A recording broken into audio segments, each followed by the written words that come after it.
10 വർഷം. ജുൽനാർ, 10 വർഷമായി എല്ലാ രാത്രിയിലും ഞാൻ എന്നോട് തന്നെ ചോദിക്കുന്ന ഒരു ചോദ്യമുണ്ട്. എന്റെ മകനെ കൊണ്ടുപോയത് നിന്റെ കുടുംബമാണോ എന്ന് ഞാനന്ന് ചോദിച്ചപ്പോൾ ഞാൻ ഭയന്നു പോയിരുന്നു. ഭയമോ? എന്റെ ഹൃദയം തകരുമ്പോഴും നിനക്ക് ഭയമായിരുന്നു. നമ്മുടെ മകനേക്കാൾ വലുതായിരുന്നു നിന്റെ രഹസ്യം.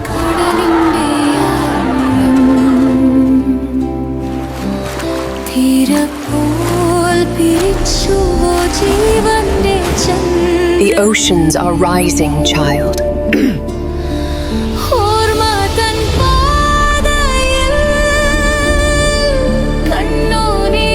അമ്മേ, എന്റെ മോനെ.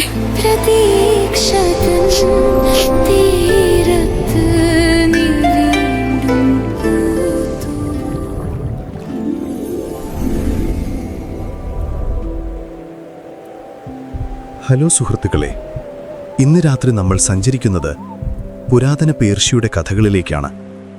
1001 രാവുകളിലെ മനോഹരമായ ഒരേടായ കടലിൻ്റെ ആഴങ്ങളിൽ നിന്നും വന്ന് ഒരു രാജ്യത്തിൻ്റെ രാജ്ഞിയായി മാറിയ ജുൽനാർ എന്ന പെൺകുട്ടിയുടെ കഥയാണിത്.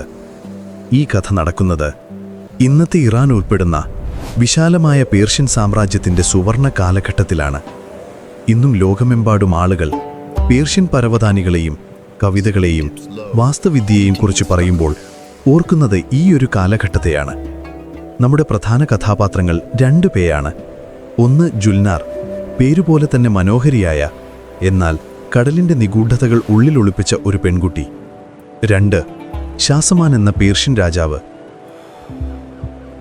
അതിവിശാലമായ ഒരു രാജ്യത്തിൻ്റെ അധിപനാണെങ്കിലും തൻ്റെ ജീവിതത്തിൽ ഒരു കൂട്ടില്ലാത്തതിൻ്റെ വിഷമത്തിൽ കഴിയുന്ന ഒരു മനുഷ്യൻ. തൻ്റെ കൊട്ടാരത്തിൽ അടിമയായി എത്തുന്ന ഒരു പെൺകുട്ടിയുടെ നിശബ്ദതയിൽ ഒരു രാജാവ് പ്രണയം കണ്ടെത്തുന്നു.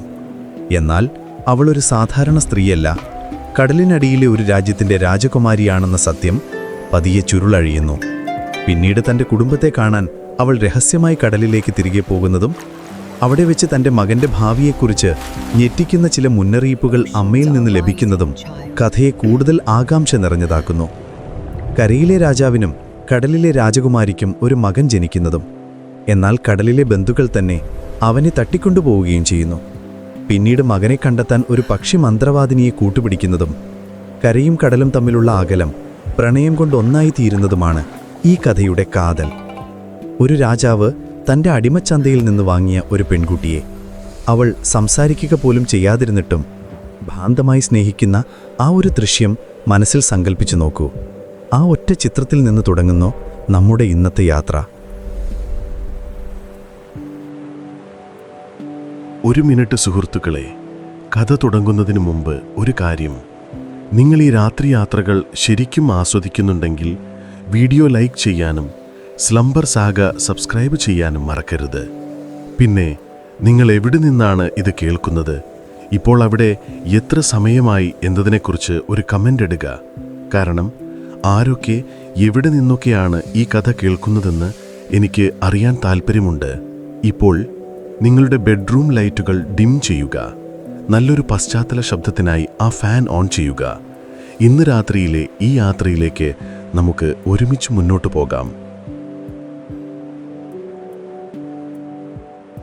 പുരാതന പേർഷ്യ അതിൻ്റെ എല്ലാ പ്രൗഢിയോടും കൂടി തല ഉയർത്തി നിൽക്കുന്ന കാലം.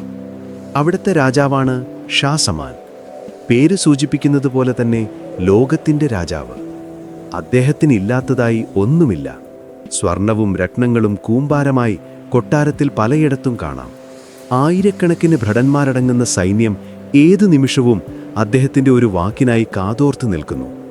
കണ്ണെത്താ ദൂരത്തോളം പരന്നു കിടക്കുന്ന രാജ്യത്തിലെ ജനങ്ങളെല്ലാം അദ്ദേഹത്തെ ബഹുമാനിക്കുന്നു, സ്നേഹിക്കുന്നു. പക്ഷെ ഇത്രയൊക്കെ ഉണ്ടായിട്ടും രാജാവിൻ്റെ മനസ്സ് അസ്വസ്ഥമാണ്. കാരണം ആ വലിയ കൊട്ടാരത്തിൽ അദ്ദേഹം തനിച്ചാണ്. തൻ്റെ സന്തോഷവും ദുഃഖവും പങ്കുവയ്ക്കാൻ, തൻ്റെ കൂടെ നിൽക്കാൻ ഒരു രാജ്ഞിയില്ല എന്നതായിരുന്നു അദ്ദേഹത്തിൻ്റെ ഏറ്റവും വലിയ സങ്കടം. ലോകത്തിലെ പല രാജ്യങ്ങളിൽ നിന്നും രാജകുമാരിമാരുടെ ചിത്രങ്ങളും വിവരങ്ങളും അദ്ദേഹത്തിന് മുന്നിലെത്തി. ചിലർ അതിസുന്ദരികളായിരുന്നു, മറ്റു ചിലർ അതിബുദ്ധിമതികളായിരുന്നു, വേറെ ചിലർ വലിയ രാജ്യങ്ങളുടെ അവകാശികളായിരുന്നു. എന്നാൽ ആരുടെ മുഖത്തും തൻ്റെ ഹൃദയത്തെ പിടിച്ചുകുലുക്കാൻ പോന്ന ഒന്ന് ഷാ സമാൻ രാജാവിന് കണ്ടെത്താനായില്ല. അദ്ദേഹത്തിന് വേണ്ടിയിരുന്നത് വെറുമൊരു ഭാര്യയായിരുന്നില്ല, തൻ്റെ ആത്മാവിനോട് സംസാരിക്കുന്ന ഒരു കൂട്ടുകാരിയെയായിരുന്നു. ദിവസങ്ങളും മാസങ്ങളും കടന്നുപോയി. രാജാവിൻ്റെ ഏകാന്തതയും വർദ്ധിച്ചു. ഉപദേശകരും മന്ത്രിമാരുമെല്ലാം അദ്ദേഹത്തെ വിവാഹം കഴിക്കാൻ നിർബന്ധിച്ചുകൊണ്ടേയിരുന്നു. അങ്ങ് വിവാഹം കഴിക്കണം, നമുക്കൊരു അനന്തരാവകാശി വേണം, അവർ ഓർമ്മിപ്പിച്ചു. അവരുടെ വാക്കുകളിലെ സ്നേഹവും രാജ്യത്തോടുള്ള കൂറും രാജാവിന് മനസ്സിലായെങ്കിലും മനസ്സിനിണങ്ങാത്ത ഒരാളെ വിവാഹം കഴിക്കാൻ അദ്ദേഹം തയ്യാറായിരുന്നില്ല. അങ്ങനെയിരിക്കെ ഒരു ദിവസം രാജാവ് തൻ്റെ പ്രധാനമന്ത്രിയോട് ഒരു വിചിത്രമായ ആഗ്രഹം പറഞ്ഞു. എനിക്ക് നഗരത്തിലെ അടിമച്ചന്ത വരെ ഒന്ന് പോകണം. പ്രധാനമന്ത്രി ഞെട്ടിപ്പോയി. ഒരു രാജാവ് അടിമച്ചന്തയിൽ പോകുന്നത് അത്ര സാധാരണമായ കാര്യമല്ല. അവിടെ അങ്ങേക്ക് കാണാൻ മാത്രം എന്തിരിക്കുന്നു രാജാവേ? അദ്ദേഹം സംശയത്തോടെ ചോദിച്ചു. രാജാവ് പുഞ്ചിരിച്ചുകൊണ്ട് പറഞ്ഞു, ചിലപ്പോൾ നമ്മൾ പ്രതീക്ഷിക്കാത്ത സ്ഥലങ്ങളിലായിരിക്കും വിലയേറിയ നിധികൾ ഒളിഞ്ഞിരിക്കുന്നത്. രാജാവിൻ്റെ തീരുമാനത്തെ ആർക്കും മാറ്റാനാവില്ലെന്നറിയാമായിരുന്നതുകൊണ്ട് പ്രധാനമന്ത്രി അതിന് സമ്മതിച്ചു. അങ്ങനെ അടുത്ത ദിവസം ആരും അറിയാതെ വേഷം മാറി ഷാ സമാൻ രാജാവും പ്രധാനമന്ത്രിയും അടിമച്ചന്തയിലേക്ക് യാത്രയായി. അടിമച്ചന്തയിലെ കാഴ്ചകൾ രാജാവിന് പുതിയതായിരുന്നു. പല രാജ്യങ്ങളിൽ നിന്നും പിടിച്ചുകൊണ്ടുവന്ന മനുഷ്യർ തങ്ങളുടെ ഭാവി എന്തെന്നറിയാതെ പേടിച്ചരണ്ട കണ്ണുകളുമായി നിൽക്കുന്നു. കച്ചവടക്കാരുടെ ഉച്ചത്തിലുള്ള ശബ്ദവും വാങ്ങാൻ വന്നവരുടെ വിലപേശലുകളും ചാട്ടവാറടിയുടെ നേർത്ത ശബ്ദവുമെല്ലാം ചേർന്ന് അവിടമാകെ ഒരു ഭീതി ജനിപ്പിക്കുന്ന അന്തരീക്ഷം സൃഷ്ടിച്ചു. പലരെയും രാജാവ് കണ്ടു. എന്നാൽ ആരുടെ മുഖത്തും താൻ തേടുന്ന ആ ഒരു പ്രത്യേകത അദ്ദേഹത്തിന് കാണാനായില്ല. തിരികെ പോകാൻ തുടങ്ങുമ്പോഴാണ് ആ കാഴ്ച രാജാവിൻ്റെ കണ്ണിലുടക്കിയത്. ചന്തയുടെ ഒരറ്റത്ത് മറ്റുള്ളവരിൽ നിന്നെല്ലാം മാറി ഒരു പെൺകുട്ടി നിൽക്കുന്നു. അവളുടെ മുഖത്ത് ഭയമായിരുന്നില്ല, മറിച്ച് ഒരുതരം നിർവികാരതയായിരുന്നു. ചുറ്റും നടക്കുന്ന കോലാഹലങ്ങളൊന്നും അവളെ ബാധിക്കുന്നതേയില്ല എന്ന് തോന്നും. കടലിൻ്റെ നീലനിറമുള്ള അവളുടെ കണ്ണുകൾ ദൂരേക്ക് നോക്കിയിരിക്കുകയാണ്. ഒരുപക്ഷെ ഇവിടെ എല്ലാം വിട്ട് മറ്റേതോ ലോകത്തായിരിക്കാം അവളുടെ മനസ്സ്. വെളുത്ത മാർബിളിൽ കുത്തിയെടുത്തൊരു ശില്പം പോലെ അവൾ നിശ്ചലയായി നിന്നു. അവളുടെ സൗന്ദര്യം മറ്റുള്ളവരെ പോലെ ആയിരുന്നില്ല. അത് ആരെയും ആകർഷിക്കുന്ന, എന്നാൽ ആർക്കും പിടികൊടുക്കാത്ത ഒരുതരം നിഗൂഢമായ സൗന്ദര്യമായിരുന്നു. അവളുടെ മുടിയിഴകൾക്ക് രാത്രിയുടെ കറുപ്പായിരുന്നു, ചർമ്മത്തിന് പൗർണമി ചന്ദ്രൻ്റെ വെളിച്ചവും. രാജാവിന് തൻ്റെ കണ്ണുകളെ വിശ്വസിക്കാനായില്ല. താൻ ഇത്രയും കാലം തെരഞ്ഞുകൊണ്ടിരുന്നത് ഇവളെയാണെന്ന് അദ്ദേഹത്തിൻ്റെ മനസ്സ് മന്ത്രിച്ചു. അദ്ദേഹം നേരെ അവളുടെ കച്ചവടക്കാരൻ്റെ അടുത്തേക്ക് ചെന്നു. ആ പെൺകുട്ടിക്ക് എന്തു വിലയാണ്? രാജാവ് ചോദിച്ചു. കച്ചവടക്കാരൻ രാജാവിനെ ഒന്ന് അടിമുടി നോക്കി. വേഷം മാറിയാണെങ്കിലും അദ്ദേഹത്തിൻ്റെ ശരീരഭാഷയിൽ ഒരു പ്രൗഢിയുണ്ടായിരുന്നു.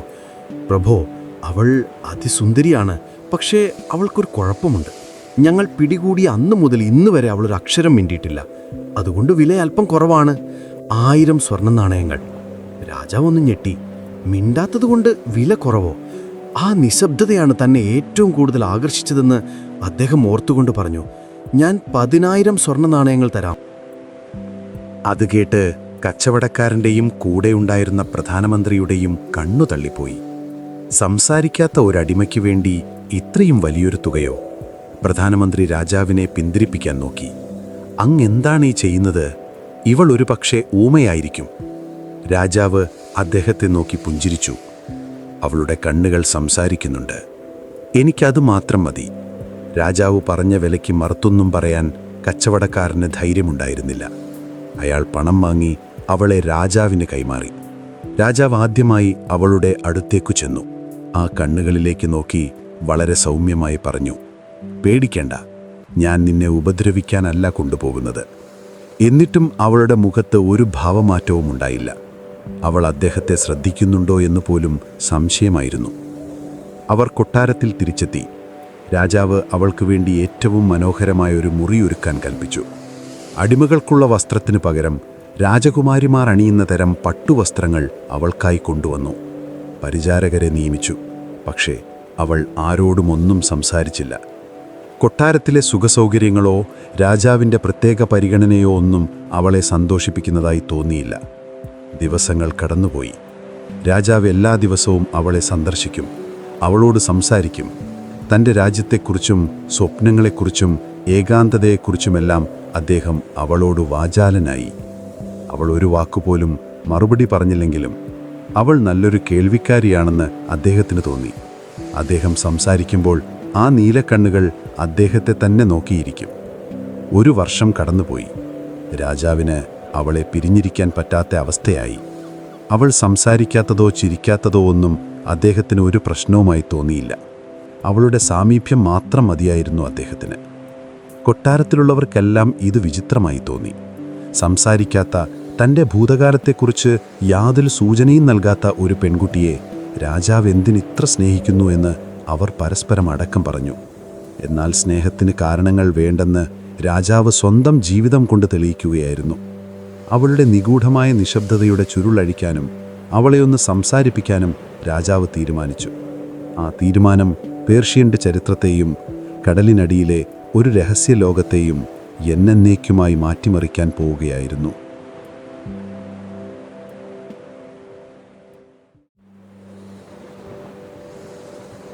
രാജാവ് ഷാസമാൻ്റെ ഓരോ ദിവസവും ഇപ്പോൾ തുടങ്ങുന്നതും അവസാനിക്കുന്നതും അവളെക്കുറിച്ചുള്ള ചിന്തകളിലായിരുന്നു. 1 വർഷത്തിലേറെയായി അവൾ കൊട്ടാരത്തിലെത്തിയിട്ട്. എന്നിട്ടും അവളുടെ പേരെന്താണെന്നോ, ഏത് നാട്ടുകാരിയാണെന്നോ, എന്തു ഭാഷയാണ് സംസാരിക്കുന്നതെന്നോ അദ്ദേഹത്തിന് അറിയില്ലായിരുന്നു. പക്ഷേ അതൊന്നും അദ്ദേഹത്തിൻ്റെ പ്രണയത്തിന് ഒരു തടസ്സമായിരുന്നില്ല. സത്യത്തിൽ അവളുടെ ആ നിഗൂഢതയായിരുന്നു അദ്ദേഹത്തെ ഏറ്റവും കൂടുതൽ അവളിലേക്ക് അടുപ്പിച്ചത്. ഓരോ ദിവസവും അദ്ദേഹം അവൾക്കായി പുതിയ പുതിയ സമ്മാനങ്ങൾ കൊണ്ടുവന്നു. മലനിരകളിൽ നിന്ന് കൊണ്ടുവന്ന തിളങ്ങുന്ന രത്നങ്ങൾ, ദൂരദേശങ്ങളിൽ നിന്ന് കൊണ്ടുവന്ന സുഗന്ധദ്രവ്യങ്ങൾ, ലോകത്തിലെ ഏറ്റവും മികച്ച നെയ്ത്തുകാർ നെയ്ത പട്ടുവസ്ത്രങ്ങൾ. അവൾ അതെല്ലാം സ്വീകരിക്കും. പക്ഷേ അവളുടെ മുഖത്ത് ഒരു സന്തോഷത്തിൻ്റെ നേരിയ അംശം പോലും കാണാനാവില്ല. ഒരു തരം നിർവികാരതയോടെ അവൾ ആ സമ്മാനങ്ങളെ നോക്കും. പിന്നെ വീണ്ടും തൻ്റെ ചിന്തകളിലേക്ക് മടങ്ങും. കൊട്ടാരത്തിലെ പരിചാരകർക്കും മന്ത്രിമാർക്കും ഇത് കണ്ടു നിൽക്കാനായില്ല. അവർ രാജാവിനോട് തങ്ങളുടെ ആശങ്കകൾ അറിയിച്ചു. പ്രഭു, അങ്ങ് ഈ രാജ്യത്തിൻ്റെ രാജാവാണ്. സംസാരിക്കാൻ കഴിവില്ലാത്ത, തൻ്റെ നാടേതാണെന്ന് പോലും പറയാത്ത ഒരു അടിമ പെണ്ണിനെ ചൊല്ലി അങ്ങ് വിലയേറിയ സമയം കളയരുത്. നമുക്കൊരു രാജ്ഞിയെ വേണം. രാജ്യത്തിന് ഒരു അനന്തരാവകാശിയെ വേണം. പ്രധാനമന്ത്രി സ്നേഹത്തോടെയും എന്നാൽ അല്പം ഗൗരവത്തോടെയും പറഞ്ഞു. രാജാവ് ഒരു ദീർഘനിശ്വാസമെടുത്തു. എന്നിട്ട് ശാന്തമായി മറുപടി പറഞ്ഞു. അവളുടെ നിശബ്ദതയിൽ ഞാൻ കേൾക്കുന്നത് മറ്റാരും കേൾക്കാത്ത ഒരു സംഗീതമാണ്. അവളുടെ കണ്ണുകളിൽ ഞാൻ കാണുന്നത് ഒരു സാമ്രാജ്യത്തിൻ്റെ കഥയാണ്. നിങ്ങൾക്കാർക്കും അവളെ മനസ്സിലാവില്ല. എനിക്കിണങ്ങിയ രാജ്ഞി അവൾ തന്നെയാണ്. രാജാവിൻ്റെ വാക്കുകളിലെ ദൃഢനിശ്ചയം കണ്ടപ്പോൾ പിന്നീട് ആരും ആ വിഷയം സംസാരിക്കാൻ ധൈര്യപ്പെട്ടില്ല. ഒരു ദിവസം രാജാവ് ഒരു പുതിയ പരീക്ഷണവുമായി അവളുടെ അടുത്തേക്ക് ചെന്നു. പതിവ് പോലെ വില കൂടിയ സമ്മാനങ്ങളുമായിട്ടായിരുന്നില്ല അദ്ദേഹം വന്നത്. അദ്ദേഹത്തിൻ്റെ കയ്യിൽ കടലിൽ നിന്ന് കിട്ടി കുറച്ച് സാധനങ്ങളായിരുന്നു. മനോഹരമായൊരു ശംഖ്, പല നിറത്തിലുള്ള കക്കകൾ, പിന്നെ കടൽ പവിഴങ്ങൾ കോർത്തെടുത്തൊരു മാല. അദ്ദേഹം അത് അവൾക്ക് നേരെ നീട്ടി. അതുവരെ നിർവികാരമായിരുന്ന അവളുടെ മുഖത്ത് പെട്ടെന്നൊരു ഭാവമാറ്റം വരുന്നത് രാജാവ് ശ്രദ്ധിച്ചു. അവളുടെ നീലക്കണ്ണുകളൊന്ന് വിടർന്നു. അവൾ വിറയ്ക്കുന്ന കൈകളോടെ ആ ശംഖ് വാങ്ങി തൻ്റെ ചെവിയോട് ചേർത്തുവെച്ചു. അവളുടെ കണ്ണുകൾ നിറയുന്നതുപോലെ രാജാവിന് തോന്നി. കടലിരമ്പം കേൾക്കുന്ന ആ ശംഖിനുള്ളിൽ അവൾ തൻ്റെ നഷ്ടപ്പെട്ടുപോയ ലോകം തിരയുകയായിരുന്നു. ആദ്യമായി അവളിൽ നിന്നൊരു പ്രതികരണം കിട്ടിയതിൽ രാജാവിൻ്റെ ഹൃദയം സന്തോഷം കൊണ്ട് നിറഞ്ഞു. അവൾ കടലുമായി ബന്ധമുള്ളവളാണെന്ന് അദ്ദേഹത്തിനൊരു നേരിയ സൂചന ലഭിക്കുകയായിരുന്നു. ആ സംഭവം രാജാവിന് പുതിയ പ്രതീക്ഷകൾ നൽകി. അദ്ദേഹം കൊട്ടാരത്തിലെ ശില്പികളോട് കടലിനടിയിലെ ലോകം പോലെ തോന്നിക്കുന്ന ഒരു കൃത്രിമ തടാകം അവളുടെ മുറിയോട് ചേർന്ന് നിർമ്മിക്കാൻ ആവശ്യപ്പെട്ടു. അതിൽ പലതരം മത്സ്യങ്ങളെയും കടൽ ചെടികളെയും നിറച്ചു. എന്നിട്ട് ഒരു ദിവസം അദ്ദേഹം അവളെ അവിടേക്ക് കൂട്ടിക്കൊണ്ടുപോയി. ആ തടാകം കണ്ടതും അവൾ അത്ഭുതത്തോടെ നിന്നുപോയി. ദിവസങ്ങളോളം അവൾ ആ തടാകക്കരയിൽ വന്നിരിക്കും. വെള്ളത്തിലേക്ക് തന്നെ നോക്കി ഒരുപാട് നേരം ചിലവഴിക്കും. ചിലപ്പോൾ പതിയെ വെള്ളത്തിൽ കൈകൾ ചേർത്തുവയ്ക്കും. തൻ്റെ പഴയ ഓർമ്മകളിലേക്കൊരു യാത്ര പോകുകയായിരുന്നു അവൾ. അവളുടെ മുഖത്ത് ഇടയ്ക്കിടെ മിന്നിമറയുന്ന ഭാവങ്ങൾ രാജാവ് ദൂരെ നിന്ന് ശ്രദ്ധിച്ചു. സന്തോഷവും ദുഃഖവും നഷ്ടബോധവുമെല്ലാം ആ മുഖത്ത് മാറി മാറി വരുന്നുണ്ടായിരുന്നു. പതിയെ പതിയെ അവൾ കൊട്ടാരത്തിലെ ജീവിതവുമായി പൊരുത്തപ്പെടാൻ ശ്രമിക്കുന്നതുപോലെ അദ്ദേഹത്തിന് തോന്നി. അങ്ങനെയിരിക്കെ നിലാവുള്ളൊരു രാത്രിയിൽ രാജാവ് പതിവ് പോലെ അവളുടെ അടുത്തേക്ക് ചെന്നു. അവൾ ആ കൃത്രിമ തടാകത്തിലേക്ക് നോക്കിയിരിക്കുകയായിരുന്നു. അവളുടെ കണ്ണുകളിൽ നക്ഷത്രങ്ങൾ പ്രതിഫലിക്കുന്നുണ്ടായിരുന്നു. രാജാവ് അവളുടെ അരികിലിരുന്നു. ഒന്നും സംസാരിച്ചില്ല. കുറേ നേരം അവർക്കിടയിൽ മൗനം മാത്രം തളം കെട്ടിനിന്നു. ഒടുവിൽ രാജാവ് ആ നിശബ്ദത ഭേദിച്ചു. അദ്ദേഹം വളരെ സൗമ്യമായി സംസാരിക്കാൻ തുടങ്ങി. 1 വർഷം കഴിഞ്ഞു നീ എൻ്റെ ജീവിതത്തിലേക്ക് വന്നിട്ട്. ഈ 1 വർഷം കൊണ്ട് നീ എൻ്റെ ലോകം തന്നെ മാറ്റിമറിച്ചു. നീ സംസാരിക്കില്ല, ചിരിക്കില്ല. നിന്റെ ഭൂതകാലത്തെക്കുറിച്ച് എനിക്കൊന്നും അറിയില്ല. പക്ഷെ അതൊന്നും എനിക്കൊരു പ്രശ്നമല്ല. നിന്റെ സാമീപ്യം, അതെനിക്ക് നൽകുന്ന സന്തോഷം, അതുമാത്രം മതി എനിക്ക് ജീവിക്കാൻ. പക്ഷേ ഒരൊറ്റ തവണയെങ്കിലും നിന്റെ ശബ്ദം കേൾക്കാൻ എൻ്റെ ഹൃദയം കൊതിക്കുന്നു.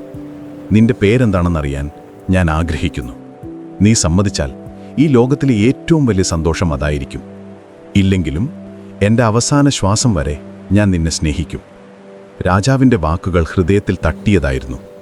അതിൽ അധികാരത്തിൻ്റെ സ്വരമായിരുന്നില്ല, മറിച്ച് സ്നേഹം കൊണ്ട് വീർപ്പുമുട്ടുന്ന ഒരു സാധാരണ മനുഷ്യൻ്റെ അപേക്ഷയായിരുന്നു. അദ്ദേഹം സംസാരിച്ചു നിർത്തിയപ്പോൾ അവൾ പതിയെ തൻ്റെ മുഖം രാജാവിന് നേരെ തിരിച്ചു. അവളുടെ നീലക്കണ്ണുകളിൽ ആദ്യമായൊരു തിളക്കം കണ്ടു. അത് ദുഃഖത്തിൻ്റെതായിരുന്നില്ല, സന്തോഷത്തിൻ്റേതുമായിരുന്നില്ല, മറിച്ച് സ്നേഹവും അനുകമ്പയും ചേർന്ന ഒരു പ്രത്യേക ഭാവമായിരുന്നു. അവളുടെ ചുണ്ടുകൾ ചെറുതായി വിറച്ചു. എന്നിട്ട് ഒരു വർഷത്തെ മൗനത്തിന് വിരാമമിട്ടുകൊണ്ട് മുത്തുകൾ കൊഴിയുന്നതുപോലെ മനോഹരമായ ശബ്ദത്തിൽ അവൾ പറഞ്ഞു, എൻ്റെ പേര് ജുൽനാർ. ആ ഒരൊറ്റ വാക്ക് കേട്ട് രാജാവ് ഞെട്ടിത്തരിച്ചുപോയി. അദ്ദേഹത്തിന് തൻ്റെ കാതുകൾ വിശ്വസിക്കാനായില്ല. ലോകം കീഴടക്കിയപ്പോൾ പോലും അദ്ദേഹത്തിന് ഇത്രയും സന്തോഷം തോന്നിയിട്ടുണ്ടാവില്ല. അവളുടെ ശബ്ദം ഒരു മന്ത്രം പോലെ അദ്ദേഹത്തിൻ്റെ കാതുകളിൽ മുഴങ്ങി. അദ്ദേഹം ആവേശത്തോടെ ചോദിച്ചു, ജുൽനാർ, എന്തു മനോഹരമായ പേര്! നീ എവിടെ നിന്നാണ് വരുന്നത്? നിന്റെ നാട് ഏതാണ്? അവൾ പുഞ്ചിരിച്ചു. ഒരു വർഷത്തിന് ശേഷം അവൾ ചിരിക്കുന്നത് അദ്ദേഹം ആദ്യമായി കാണുകയായിരുന്നു. ആ ചിരിയിൽ 1000 സൂര്യന്മാർ ഒരുമിച്ചുദിച്ചതുപോലെ അദ്ദേഹത്തിന് തോന്നി. അവൾ പറഞ്ഞു, ഞാൻ കടലിൽ പിറന്നവളാണ്. എൻ്റെ രാജ്യം സമുദ്രത്തിൻ്റെ അടിത്തട്ടിലാണ്. രാജാവ് അത്ഭുതം കൊണ്ട് നിന്നുപോയി. കടലിൽ പിറന്നവളോ? സമുദ്രത്തിനടിയിൽ ഒരു രാജ്യമുണ്ടെന്നോ? അദ്ദേഹം കേട്ടത് ശരിയാണോ എന്ന് പോലും സംശയിച്ചു. എന്നാൽ അവളുടെ കണ്ണുകളിലെ സത്യസന്ധത കണ്ടപ്പോൾ അദ്ദേഹത്തിന് അവളെ അവിശ്വസിക്കാൻ തോന്നിയില്ല. അവളുടെ നിഗൂഢതകൾക്കിപ്പോൾ ഒരർത്ഥം കൈവന്നിരിക്കുന്നു. അവളുടെ കണ്ണുകൾക്ക് കടലിൻ്റെ നീലനിറമായതിൻ്റെ കാരണവും കടലുമായി ബന്ധപ്പെട്ട വസ്തുക്കൾ കാണുമ്പോൾ അവൾക്കുണ്ടാകുന്ന ഭാവമാറ്റത്തിൻ്റെ പൊരുളും അദ്ദേഹത്തിന് മനസ്സിലായി. അദ്ദേഹം അവളുടെ കൈകളിൽ പിടിച്ചു. എന്നിട്ട് അവളുടെ കണ്ണുകളിലേക്ക് നോക്കി ചോദിച്ചു, ജുൽനാർ, കടലിൽ പിറന്നവളെ, നീ എൻ്റെ രാജ്ഞിയാകാൻ തയ്യാറാണോ? ഈ കരയിലെ രാജാവിൻ്റെ കൂടെ ജീവിക്കാൻ നിനക്ക് സമ്മതമാണോ? ജുൽനാർ ഒന്നും മിണ്ടാതെ തൻ്റെ സമ്മതം അറിയിച്ചുകൊണ്ട് തലയാട്ടി. ആ നിമിഷം കരയും കടലും തമ്മിലുള്ള എല്ലാ അതിർവരമ്പുകളും അവരുടെ പ്രണയത്തിന് മുന്നിൽ അലിഞ്ഞില്ലാതാവുകയായിരുന്നു. കൊട്ടാരത്തിൽ വിവാഹത്തിനുള്ള ഒരുക്കങ്ങൾ തുടങ്ങി. 1 വർഷമായി രാജാവിനെ വിഷമിപ്പിച്ചിരുന്ന ആ നിശബ്ദ സുന്ദരി ഒടുവിൽ പേർഷ്യയുടെ രാജ്ഞിയാകാൻ തയ്യാറെടുക്കുകയാണ്.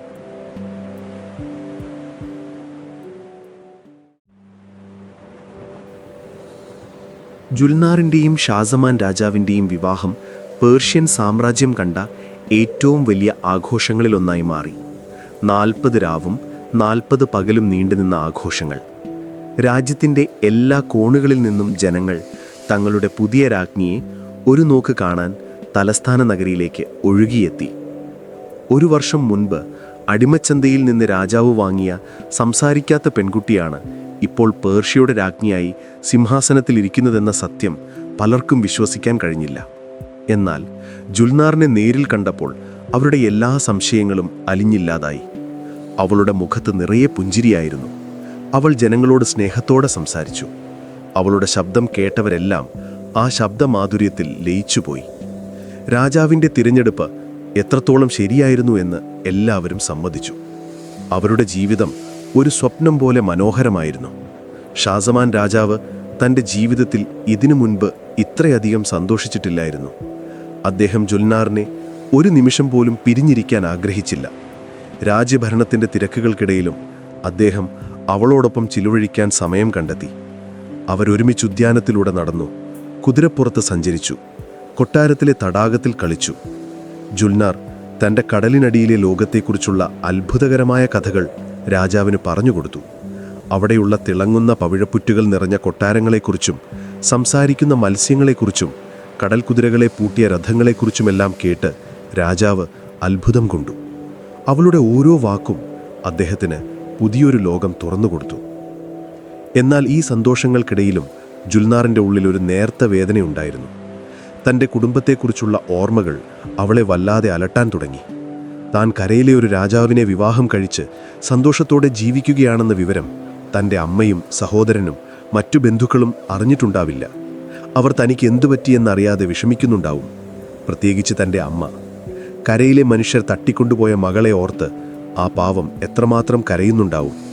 ഈ ചിന്തകൾ അവളുടെ ഉറക്കം കെടുത്തി.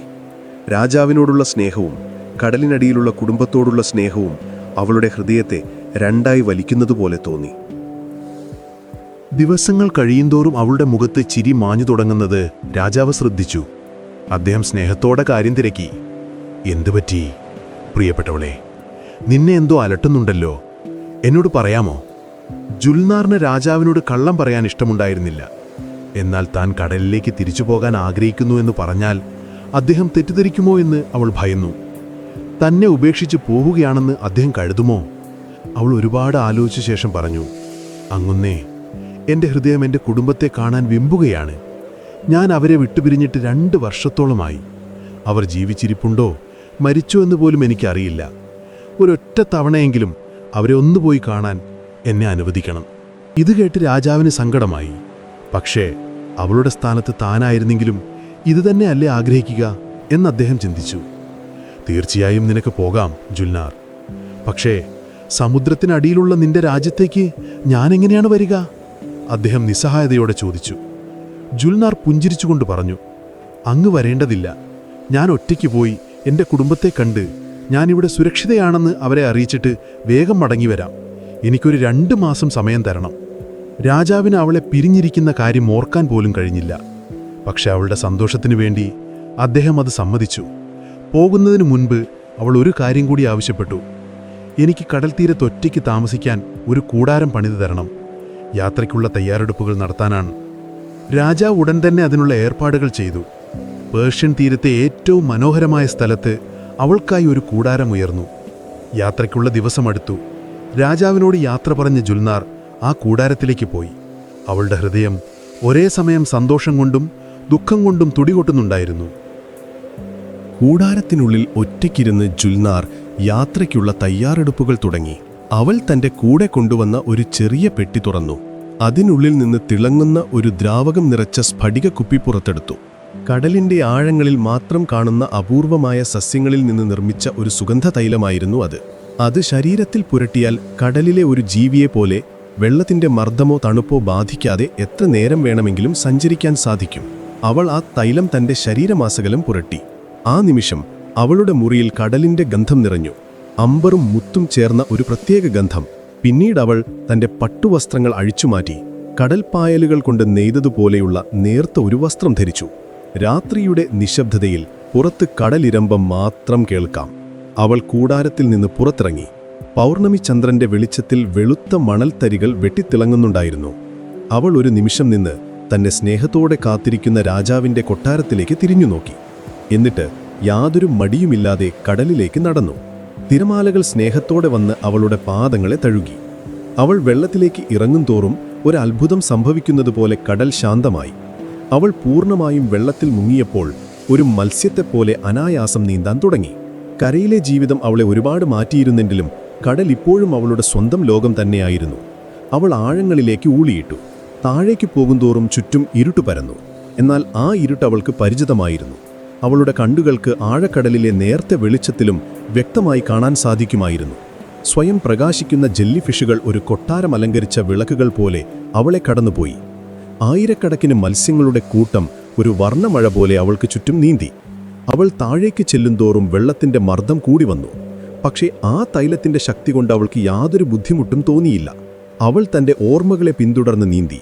ഒടുവിൽ ദൂരെയായി പവിഴപ്പുറ്റുകൾ കൊണ്ടും മുത്തുകൾ കൊണ്ടും നിർമ്മിച്ച ഒരു വലിയ നഗരത്തിന്റെ വെട്ടിത്തിളങ്ങുന്ന രൂപം അവൾ കണ്ടു. അവളുടെ സ്വന്തം രാജ്യം. നഗരകവാടത്തിലെത്തിയപ്പോൾ കാവൽക്കാരായി നിന്ന പടയാളികൾ അവളെ കണ്ട് അത്ഭുതപ്പെട്ടു. അവർ തങ്ങളുടെ കണ്ണുകളെ വിശ്വസിക്കാതെ നിന്നു. ജുൽനാർ രാജകുമാരി? അവരിലൊരാൾ സന്തോഷത്തോടെ അലറി. നിമിഷനേരം കൊണ്ട് ആ വാർത്ത കൊട്ടാരത്തിലെത്തി. തങ്ങളുടെ നഷ്ടപ്പെട്ടുപോയ രാജകുമാരി തിരിച്ചു വന്നിരിക്കുന്നു. അവളുടെ അമ്മയും സഹോദരനായ സാലിഹും മുത്തശ്ശിയുമെല്ലാം കൊട്ടാരവാതിൽക്കലേക്ക് ഓടിവന്നു. ജുൽനാറിനെ കണ്ടതും അവളുടെ അമ്മ ഓടിച്ചെന്ന് കെട്ടിപ്പിടിച്ച് കരയാൻ തുടങ്ങി. എൻ്റെ മോളെ, നീ എവിടെയായിരുന്നു ഇത്രയും കാലം? ഞങ്ങൾ കരുതി നിന്നെ എന്നേക്കുമായി നഷ്ടപ്പെട്ടെന്ന്. ജുൽനാർ തൻ്റെ അമ്മയെ ആശ്വസിപ്പിച്ചു. അമ്മേ, കരയരുത്, ഞാൻ സുഖമായിരിക്കുന്നു. അവർ അവളെ കൊട്ടാരത്തിലേക്ക് കൊണ്ടുപോയി. അവിടെ വെച്ച് ജുൽനാർ തൻ്റെ കഥ പറഞ്ഞു. കരയിലെ മനുഷ്യർ തന്നെ പിടികൂടിയതും അടിമച്ചന്തയിൽ വിറ്റതും പേർഷ്യയിലെ രാജാവ് തന്നെ വാങ്ങിയതും അദ്ദേഹം തന്നെ എത്രമാത്രം സ്നേഹത്തോടെയാണ് നോക്കുന്നതെന്നും ഒടുവിൽ താൻ ആ രാജ്യത്തിൻ്റെ രാജ്ഞിയായതുമെല്ലാം അവൾ വിവരിച്ചു. എല്ലാം കേട്ടുകഴിഞ്ഞപ്പോൾ അവളുടെ മുഖത്ത് സന്തോഷവും ആശങ്കയും ഒരുപോലെ നിഴലിച്ചു. നീ സുരക്ഷിതയാണെന്നറിഞ്ഞതിൽ സന്തോഷമുണ്ട്. പക്ഷേ കരയിലെ മനുഷ്യരെ വിശ്വസിക്കാൻ കൊള്ളില്ല. അവർ ചതിയന്മാരാണ്, അവർ പറഞ്ഞു. എന്നാൽ ജുൽനാർ തൻ്റെ ഭർത്താവിനെക്കുറിച്ച് ഉറപ്പോടെ സംസാരിച്ചു. താൻ അദ്ദേഹത്തിന് വാക്ക് കൊടുത്തിട്ടാണ് വന്നതെന്നും 2 മാസത്തിനുള്ളിൽ തിരികെ പോകണമെന്നും അവൾ അറിയിച്ചു. ആ വാർത്ത അവരുടെ സന്തോഷത്തിനുമേൽ ഒരു ചെറിയ കരിനിഴൽ വീഴ്ത്തി. എങ്കിലും തങ്ങളുടെ മകൾ തിരിച്ചു വന്നതിൻ്റെ സന്തോഷത്തിലായിരുന്നു ആ കുടുംബം.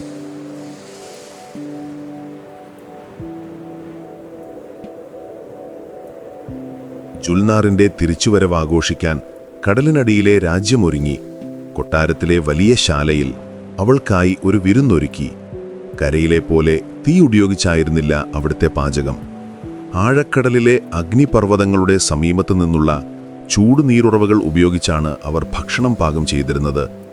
വിചിത്രമായ കടൽ ചെടികളും സ്വയം പ്രകാശിക്കുന്ന മത്സ്യങ്ങളും മധുരമുള്ള കടൽ മുന്തിരികളും മേശകളിൽ നിരന്നു. ജുൽനാറിൻ്റെ സഹോദരൻ സാലിഹ് അവരുടെ അരികിൽ തന്നെ ഇരുന്നു. അവൻ കരയിലെ ലോകത്തെക്കുറിച്ച് അറിയാൻ അതിയായ താൽപ്പര്യം കാണിച്ചു. അവിടെയുള്ള മനുഷ്യർക്ക് കാലുകളുണ്ടെന്ന് കേട്ടല്ലോ, അത് ശരിയാണോ? അവരെങ്ങനെയാണ് വെള്ളത്തിലല്ലാതെ ശ്വസിക്കുന്നത്? ആകാശത്ത് പറക്കുന്ന പക്ഷികളെ അവർ പിടിച്ചു തിന്നാറുണ്ടോ? അവൻ്റെ നിഷ്കളങ്കമായ ചോദ്യങ്ങൾ കേട്ട് ജുൽനാറിന് ചിരിയടക്കാനായില്ല. അവൾ തൻ്റെ ഭർത്താവിനെക്കുറിച്ചും കൊട്ടാരത്തിലെ ജീവിതത്തെക്കുറിച്ചും കുതിരകളെക്കുറിച്ചും മരുഭൂമിയെക്കുറിച്ചുമെല്ലാം അവനോട് വാചാലയായി. വിരുന്നിന് ശേഷം അവളുടെ മുത്തശ്ശി അവളെ സ്നേഹത്തോടെ അടുത്തേക്ക് വിളിച്ചു. അവർ ആ രാജ്യത്തിലെ ഏറ്റവും പ്രായം ചെന്ന സ്ത്രീയായിരുന്നു. കടലിൻ്റെ ഒരുപാട് രഹസ്യങ്ങൾ അറിയുന്നവൾ. മോളെ, നിന്റെ കണ്ണുകളിൽ കരയിലെ രാജാവിനോടുള്ള പ്രണയം ഞാൻ കാണുന്നുണ്ട്. സ്നേഹം നല്ലതാണ്, പക്ഷേ 2 ലോകങ്ങൾ തമ്മിൽ ചേരുമ്പോൾ നമ്മൾ ഒരുപാട് ശ്രദ്ധിക്കണം. കടൽ കരയെ സ്നേഹിക്കാൻ ശ്രമിക്കുമ്പോഴെല്ലാം ഒന്നുകിൽ കടൽ കരയെ വിഴുങ്ങും, അല്ലെങ്കിൽ കടൽ കരയെ വറ്റിക്കാൻ ശ്രമിക്കും. 2ഉം അപകടമാണ്. മുത്തശ്ശിയുടെ വാക്കുകൾ ഒരു ഉപദേശം പോലെ അവളുടെ മനസ്സിൽ പതിഞ്ഞു. എങ്കിലും തൻ്റെയും ഷാ സമാനിൻ്റെയും പ്രണയം അതിരുകൾ ഭേദിക്കുന്ന ഒന്നാണെന്ന് അവൾ വിശ്വസിച്ചു. ദിവസങ്ങൾ സന്തോഷത്തോടെ കടന്നുപോയി. അവൾ തൻ്റെ പഴയ കൂട്ടുകാരുമായി ചേർന്ന് കടലിനടിയിലെ പൂന്തോട്ടങ്ങളിലൂടെ നീന്തി നടന്നു. അവിടെ വിരിഞ്ഞു നിന്നിരുന്നത് പൂക്കളായിരുന്നില്ല, പല നിറത്തിലുള്ള അനിമോണുകളായിരുന്നു. ഓർഫിയസ് മത്സ്യങ്ങൾ അവൾക്ക് ചുറ്റും കൂടി മനോഹരമായ സംഗീതം പൊഴിച്ചു. എല്ലാം പഴയതുപോലെ തന്നെ. പക്ഷേ ജുൽനാറിന് താൻ ഒരുപാട് മാറിയതായി തോന്നി. അവളുടെ മനസ്സ് ഇടയ്ക്കിടെ കരയിലുള്ള തൻ്റെ രാജാവിനെ തേടിപ്പോയി. അദ്ദേഹം എന്തു ചെയ്യുകയായിരിക്കും? ഭക്ഷണം കഴിച്ചു കാണുമോ? താനില്ലാത്ത കൊട്ടാരത്തിൽ അദ്ദേഹം വീണ്ടും ഒറ്റയ്ക്കായിരിക്കുമോ? ഈ ചിന്തകൾ അവളെ അലട്ടി. ഒരു ദിവസം രാത്രി ജുൽനാറും അവളുടെ അമ്മയും തനിച്ചായി. അമ്മയുടെ മുഖത്ത് പഴയ സന്തോഷമുണ്ടായിരുന്നില്ല. എന്തോ ഒരു ഭയം ആ കണ്ണുകളിൽ നിഴലിക്കുന്നുണ്ടായിരുന്നു. അവർ ജുൽനാറിൻ്റെ കൈകളിൽ മുറുകെ പിടിച്ചുകൊണ്ടു പറഞ്ഞു, മോളെ, നീ കരയിലെ ഒരു മനുഷ്യനെ വിവാഹം കഴിച്ചതിൽ എനിക്കിപ്പോഴും പൂർണ്ണമായി സന്തോഷിക്കാൻ കഴിയുന്നില്ല. നമ്മുടെ കടൽ നിയമങ്ങൾ അനുസരിച്ച് അത് തെറ്റാണ്. നമ്മുടെ രക്തം പരിശുദ്ധമായിരിക്കണം. കരയിലെ മനുഷ്യർ ബലഹീനരും ചതിയന്മാരുമാണ്. ജുൽനാർ അമ്മയെ തിരുത്താൻ ശ്രമിച്ചു. അമ്മേ, അങ്ങനെയല്ല. എൻ്റെ ഭർത്താവ് വളരെ നല്ല മനുഷ്യനാണ്. അദ്ദേഹം എന്നെ ഒരു കുറവും വരുത്താതെയാണ് നോക്കുന്നത്. അമ്മ ഒരു ദീർഘനിശ്വാസം എടുത്തു. അദ്ദേഹം നല്ലവനായിരിക്കാം, പക്ഷേ നിയമങ്ങളാണ്. കടലിൻ്റെയും കരയുടെയും മക്കൾ ഒന്നിച്ചാൽ അവർക്ക് ജനിക്കുന്ന കുഞ്ഞിന് 2 ലോകത്തിൻ്റെയും ശാപം കിട്ടും. ആ കുഞ്ഞിന് പൂർണ്ണമായി കരയിലോ കടലിലോ ജീവിക്കാൻ കഴിയില്ല. അമ്മയുടെ വാക്കുകൾ ജുൽനാറിൻ്റെ ഹൃദയത്തിൽ ഒരു ഇടിത്തീ പോലെയാണ് പതിച്ചത്. താനും രാജാവും ഒരു കുഞ്ഞിനെക്കുറിച്ച് സ്വപ്നം കണ്ടു തുടങ്ങിയതായിരുന്നു. അമ്മ എന്തൊക്കെയാണ് ഈ പറയുന്നത്? അവൾ വിറയ്ക്കുന്ന ശബ്ദത്തോടെ ചോദിച്ചു. അമ്മയുടെ കണ്ണുകളിലെ ഭയം ജുൽനാറിന് കാണാമായിരുന്നു. അത് വെറുമൊരു മുന്നറിയിപ്പായിരുന്നില്ല, മറിച്ച് കാലങ്ങളായി അവർ വിശ്വസിച്ചു പോരുന്ന ഒരു സത്യമായിരുന്നു. ഇതൊരു ശാപമാണ് മോളെ. കരയുടെയും കടലിൻ്റെയും അംശങ്ങൾ ചേർന്ന ഒരു കുഞ്ഞിന് 2 ലോകത്തും ഇടമുണ്ടാകില്ല. അവന് കരയിലെ പോലെ കാലുകളുണ്ടാകും. അതുകൊണ്ട് അവന് നമ്മളെപ്പോലെ കടലിൻ്റെ ആഴങ്ങളിൽ സ്വതന്ത്രമായി നീന്തി നടക്കാൻ കഴിയില്ല. എന്നാൽ അവൻ്റെ ഹൃദയത്തിൽ എപ്പോഴും കടലിൻ്റെ ദാഹമുണ്ടാകും. കരയിലെ ജീവിതം അവന് പൂർണ്ണമായ സന്തോഷം നൽകില്ല. അവൻ എപ്പോഴും രണ്ട് ലോകങ്ങൾക്കിടയിൽ പെട്ടുഴലുന്ന ഒരാത്മാവായിരിക്കും. നമ്മുടെ കടൽ പ്രവാചകർ പണ്ടേ ഇത് പറഞ്ഞിട്ടുണ്ട്. അങ്ങനെ ഒരു കുഞ്ഞു ജനിച്ചാൽ അത് കരയ്ക്കും കടലിനും ഒരുപോലെ ദുശകനമായിരിക്കും. ജുൽനാറിൻ്റെ തൊണ്ട വരളുന്നതുപോലെ തോന്നി. അവൾ പറഞ്ഞു, ഇല്ലമ്മേ, എൻ്റെ പ്രണയം സത്യമാണ്. ഷാസമാൻ രാജാവിൻ്റെ സ്നേഹം പരിശുദ്ധമാണ്. ഞങ്ങളുടെ കുഞ്ഞിന് ഒരു ശാപവും ഏൽക്കില്ല. ഞങ്ങൾ അവനെ പൊന്നുപോലെ നോക്കും. കരയിലോ കടലിലോ അവനൊരു കുറവും വരാൻ ഞങ്ങൾ സമ്മതിക്കില്ല. അവളുടെ വാക്കുകളിലെ ദൃഢത കണ്ടിട്ടും അമ്മയുടെ മുഖത്തെ ഭയം മാറിയില്ല. അവർ ശബ്ദം താഴ്ത്തി പറഞ്ഞു, നിന്റെ ഭർത്താവ് നല്ലവനായിരിക്കാം, പക്ഷേ നമ്മുടെ ബന്ധുക്കളുടെ കാര്യം അങ്ങനെയല്ല. നിനക്ക് നിന്റെ അമ്മാവനെ അറിയില്ലേ? അദ്ദേഹം നമ്മുടെ പാരമ്പര്യങ്ങളിൽ അടിയുറച്ച് വിശ്വസിക്കുന്നയാളാണ്. കരയിലെ രക്തം നമ്മുടെ കുടുംബത്തിൽ കലരുന്നത് അദ്ദേഹം ഒരിക്കലും അംഗീകരിക്കില്ല. അങ്ങനെയൊരു കുഞ്ഞ് ജനിക്കുന്നത് നമ്മുടെ വംശത്തിന് തന്നെ ഒരു അപമാനമാണെന്ന് അദ്ദേഹം കരുതും. ആ കുഞ്ഞിനെ ഇല്ലാതാക്കാൻ പോലും അദ്ദേഹം മടിക്കില്ല. അമ്മാവൻ്റെ ക്രൂരമായ സ്വഭാവത്തെക്കുറിച്ച് ജുൽനാറിനും അറിയാമായിരുന്നു. അമ്മ പറഞ്ഞ വാക്കുകൾ അവളുടെ നെഞ്ചിൽ തറച്ചു. തൻ്റെ കുഞ്ഞിന് സ്വന്തം ബന്ധുക്കളിൽ നിന്നു തന്നെ ആപത്തുണ്ടാകുമെന്നോ? അവൾക്കത് വിശ്വസിക്കാൻ കഴിഞ്ഞില്ല. സന്തോഷത്തോടെ കുടുംബത്തെ കാണാൻ വന്ന തൻ്റെ മനസ്സിൽ അമ്മ ഭയത്തിൻ്റെ വിത്തുകൾ പാകിയിരിക്കുന്നു. അവൾ എന്തും മറുപടി പറയണമെന്നറിയാതെ നിന്നു. സ്നേഹവും ഭയവും അവളെ ഒരുപോലെ വരിഞ്ഞു മുറുകി. 2 മാസം പെട്ടെന്ന് കടന്നുപോയി. ജുൽനാറിന് തിരികെ പോകാനുള്ള സമയമായി. യാത്ര പറയാൻ നേരം അവളുടെ അമ്മ അവളെ കെട്ടിപ്പിടിച്ച് ഒരുപാട് കരഞ്ഞു. ആ കണ്ണുനീരിൽ സ്നേഹത്തോടൊപ്പം ഭയവും കലർന്നിരുന്നു.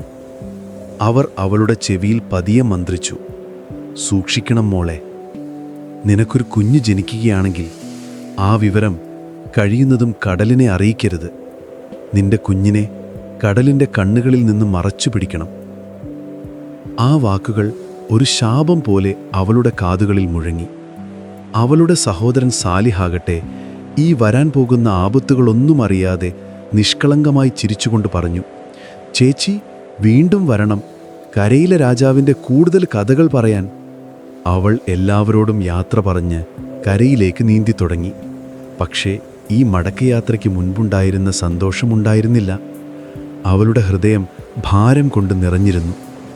അമ്മയുടെ മുന്നറിയിപ്പുകൾ ഒരു കരിനിഴൽ പോലെ അവളെ പിന്തുടർന്നു. തൻ്റെ പ്രിയപ്പെട്ടവൻ്റെ അടുത്തേക്കാണ് പോകുന്നതെങ്കിലും ഭാവിയിൽ വരാനിരിക്കുന്ന ഒരു ദുരന്തത്തിൻ്റെ സൂചനകൾ അവളെ വേട്ടയാടി. കടലിൻ്റെ മർദ്ദത്തേക്കാൾ ഭാരമുള്ള രഹസ്യങ്ങളുമായി അവൾ പേർഷ്യൻ തീരത്തേക്ക് മടങ്ങിയെത്തി. അവിടെ അവളെ കാത്തിരിക്കുന്ന രാജാവിന് തൻ്റെ പ്രിയപ്പെട്ടവൾ ഹൃദയത്തിൽ ഒളിപ്പിച്ചുകൊണ്ടുവരുന്ന കൊടുങ്കാറ്റിനെക്കുറിച്ചൊന്നും അറിയുമായിരുന്നില്ല.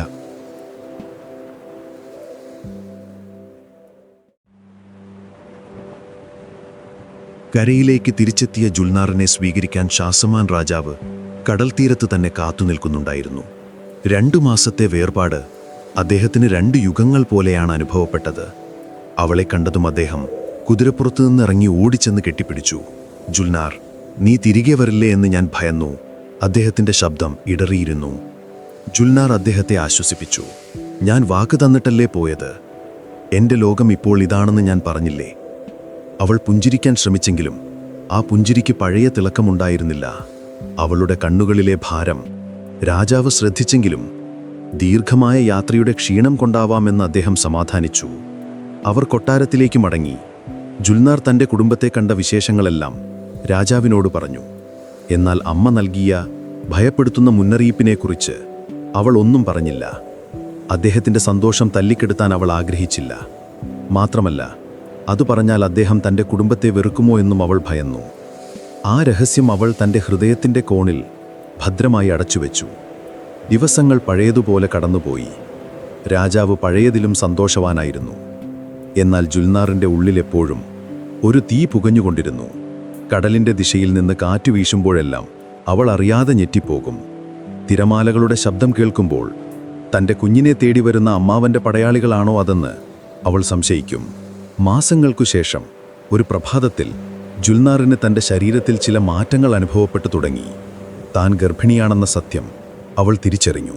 ആ നിമിഷം അവളുടെ ഉള്ളിൽ സന്തോഷവും ഭയവും ഒരുപോലെ നിറഞ്ഞു. തൻ്റെയും താൻ പ്രാണനെപ്പോലെ സ്നേഹിക്കുന്ന രാജാവിൻ്റെയും കുഞ്ഞ് തൻ്റെ വയറ്റിൽ വളരുന്നു എന്ന ചിന്ത അവളെ കോരിത്തരിപ്പിച്ചു. എന്നാൽ അതേ നിമിഷം അമ്മയുടെ വാക്കുകൾ അവളുടെ കാതുകളിൽ മുറങ്ങി. കരയുടെയും കടലിൻ്റെയും അംശങ്ങൾ ചേർന്നൊരു കുഞ്ഞിന് രണ്ട് ലോകത്തും ഇടമുണ്ടാകില്ല. നിന്റെ അമ്മാവൻ ആ കുഞ്ഞിനെ ഇല്ലാതാക്കാൻ പോലും മടിക്കില്ല. അവൾ തൻ്റെ വയറിൽ കൈവച്ചുകൊണ്ട് സ്വയം പറഞ്ഞു, ഇല്ല, ഞാൻ എൻ്റെ കുഞ്ഞിന് ഒന്നും സംഭവിക്കാൻ അനുവദിക്കില്ല. അവൾ ഈ സന്തോഷവാർത്ത രാജാവിനെ അറിയിക്കാൻ തീരുമാനിച്ചു. അന്ന് രാത്രി അവർ തങ്ങളുടെ മുറിയിൽ തനിച്ചായിരുന്നപ്പോൾ അവൾ രാജാവിൻ്റെ കൈകൾ തൻ്റെ വയറിൽ ചേർത്ത് വെച്ചുകൊണ്ട് പറഞ്ഞു, അങ്ങ് അച്ഛനാകാൻ പോകുന്നു. ആ വാർത്ത കേട്ട് ഷാസമാൻ രാജാവ് ഒരു നിമിഷം നിശ്ചലനായി നിന്നുപോയി. അദ്ദേഹത്തിന് തൻ്റെ കാതുകളെ വിശ്വസിക്കാനായില്ല. പിന്നീട് അദ്ദേഹത്തിൻ്റെ മുഖത്ത് വിരിഞ്ഞ സന്തോഷത്തിന് അതിരുകളുണ്ടായിരുന്നില്ല. അദ്ദേഹം അവളെ എടുത്തുയർത്തി വട്ടം കറക്കി. സത്യമാണോ ജുൽനാർ? നമ്മൾക്കൊരു കുഞ്ഞു ജനിക്കാൻ പോകുന്നുവോ? ഈ ലോകത്തിലെ ഏറ്റവും വലിയ ഭാഗ്യവാൻ ഞാനാണ്. അദ്ദേഹം സന്തോഷം കൊണ്ട് ആർത്തു വിളിച്ചു. അടുത്ത ദിവസം തന്നെ ഈ വാർത്ത പേർഷ്യ മുഴുവൻ പടർന്നു. രാജ്യത്ത് വീണ്ടും ആഘോഷങ്ങൾ തുടങ്ങി. പാവപ്പെട്ടവർക്ക് ദാനധർമ്മങ്ങൾ നൽകി. തടവുകാരെ മോചിപ്പിച്ചു. ക്ഷേത്രങ്ങളിലും പള്ളികളിലും പ്രത്യേക പ്രാർത്ഥനകൾ നടന്നു. പേർഷ്യയ്ക്ക് ഒരു അനന്തരാവകാശി ജനിക്കാൻ പോകുന്നുവെന്ന വാർത്ത ജനങ്ങളെ ആവേശത്തിലാക്കി. ഈ ആഘോഷങ്ങൾക്കെല്ലാം നടുവിലിരിക്കുമ്പോഴും ജുൽനാറിൻ്റെ മനസ്സ് ശാന്തമായിരുന്നില്ല. ഓരോ നിമിഷവും അവൾ പ്രാർത്ഥിച്ചു, തൻ്റെ കുഞ്ഞിൻ്റെ ജനനത്തെക്കുറിച്ചുള്ള വാർത്ത കടലിനടിയിലെത്തരുതേ എന്ന്. ഗർഭകാലം മുഴുവൻ രാജാവ് ജുൽനാറിനെ ഒരു പൂവ് പോലെയാണ് പരിചരിച്ചത്. അവൾക്ക് കഴിക്കാൻ വേണ്ടി മാത്രം പല രാജ്യങ്ങളിൽ നിന്നും പ്രത്യേക പഴങ്ങളും ഭക്ഷണസാധനങ്ങളും കൊണ്ടുവന്നു. അവളുടെ വിനോദത്തിനായി മികച്ച സംഗീതജ്ഞരെയും കഥാകാരന്മാരെയും കൊട്ടാരത്തിൽ നിയമിച്ചു. രാജ്യം മുഴുവൻ തങ്ങളുടെ ഭാവി രാജകുമാരന് വേണ്ടിയുള്ള കാത്തിരിപ്പിലായിരുന്നു. എന്നാൽ ഓരോ ദിവസം കഴിയുന്തോറും ജുൽനാറിൻ്റെ ഭയം കൂടിക്കൂടി വന്നു. അവൾ കൊട്ടാരത്തിലെ തടാകത്തിനടുത്തേക്ക് പോകാതായി.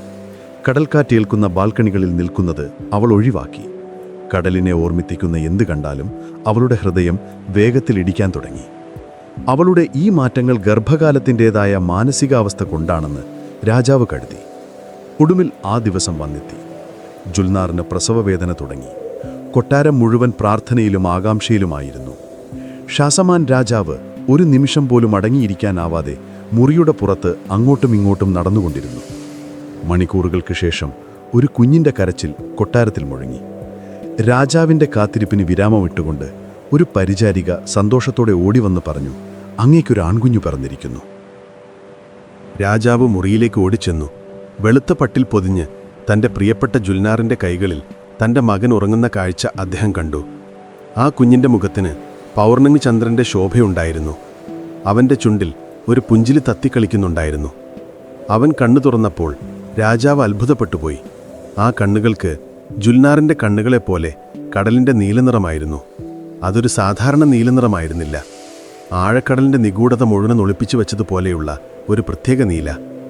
ആ നിമിഷം അമ്മയുടെ മുന്നറിയിപ്പ് ജുൽനാറിൻ്റെ മനസ്സിൽ ഒരു മിന്നൽ പോലെ കടന്നുപോയി. ഈ കുഞ്ഞ് കരയുടെ മാത്രം സ്വന്തമല്ല എന്നതിൻ്റെ അടയാളമായിരുന്നു ആ കണ്ണുകൾ. രാജാവ് സ്നേഹത്തോടെ കുഞ്ഞിനെ കൈകളിലെടുത്തു. അദ്ദേഹത്തിൻ്റെ കണ്ണുകൾ സന്തോഷം കൊണ്ട് നിറഞ്ഞു. അദ്ദേഹം കുഞ്ഞിൻ്റെ നെറ്റിയിൽ ചുംബിച്ചുകൊണ്ട് പറഞ്ഞു, എൻ്റെ മകൻ, പേർഷ്യയുടെ ഭാവി രാജാവ്. അദ്ദേഹം ജുൽനാറിൻ്റെ അടുത്തേക്ക് തിരിഞ്ഞു. ഇവന് നമ്മൾ എന്ത് പേരിടും? ജുൽനാർ പുഞ്ചിരിയോടെ പറഞ്ഞു, അങ്ങ് തന്നെ ഒരു പേര് തിരഞ്ഞെടുക്കൂ. രാജാവ് ഒരു നിമിഷം ആലോചിച്ചു. എന്നിട്ട് പറഞ്ഞു, ഇവൻ്റെ മുഖം കണ്ടാൽ ചിരിക്കുന്ന പൂർണ്ണചന്ദ്രനെ പോലെ തോന്നുന്നു. അതുകൊണ്ട് നമുക്കിവനെ ബദർ ബാസിം എന്ന് വിളിക്കാം. അറബിയിൽ ചിരിക്കുന്ന പൂർണ്ണചന്ദ്രൻ എന്നായിരുന്നു ആ പേരിനർത്ഥം. ബദർ ബാസിം രാജകുമാരൻ്റെ ജനനം പേർഷ്യ വീണ്ടും ആഘോഷമാക്കി. കൊട്ടാരത്തിൽ ദിവസങ്ങളോളം സംഗീതവും നൃത്തവും തുടർന്നു. രാജ്യത്തിൻ്റെ എല്ലാ ഭാഗത്തു നിന്നും രാജകുമാരനെ കാണാൻ സമ്മാനങ്ങളുമായ ആളുകളെത്തി. ഈ സന്തോഷങ്ങൾക്കിടയിലും ജുൽനാറിൻ്റെ ഹൃദയത്തിൽ ഒരു ഭയത്തിൻ്റെ മുള്ളുണ്ടായിരുന്നു. ഓരോ തവണയും തൻ്റെ മകൻ്റെ നീലക്കണ്ണുകളിലേക്ക് നോക്കുമ്പോൾ അവൾ ഭയന്നു. ഈ കണ്ണുകളാണ് അവനെ കടലുമായി ബന്ധിപ്പിക്കുന്നത് എന്ന് അവൾ ഓർത്തു.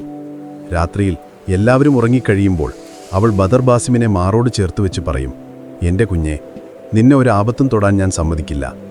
കരയിലെ രാജകുമാരനായി നീ ഇവിടെ സുരക്ഷിതനായിരിക്കും. കടലിൻ്റെ കണ്ണുകൾ നിന്നിൽ പതിയുന്നതിൽ നിന്ന് എൻ്റെ അവസാന ശ്വാസം വരെ ഞാൻ നിന്നെ കാക്കും. പക്ഷേ വിധി അവൾക്കായി കാത്തുവെച്ചത് മറ്റൊന്നായിരുന്നു.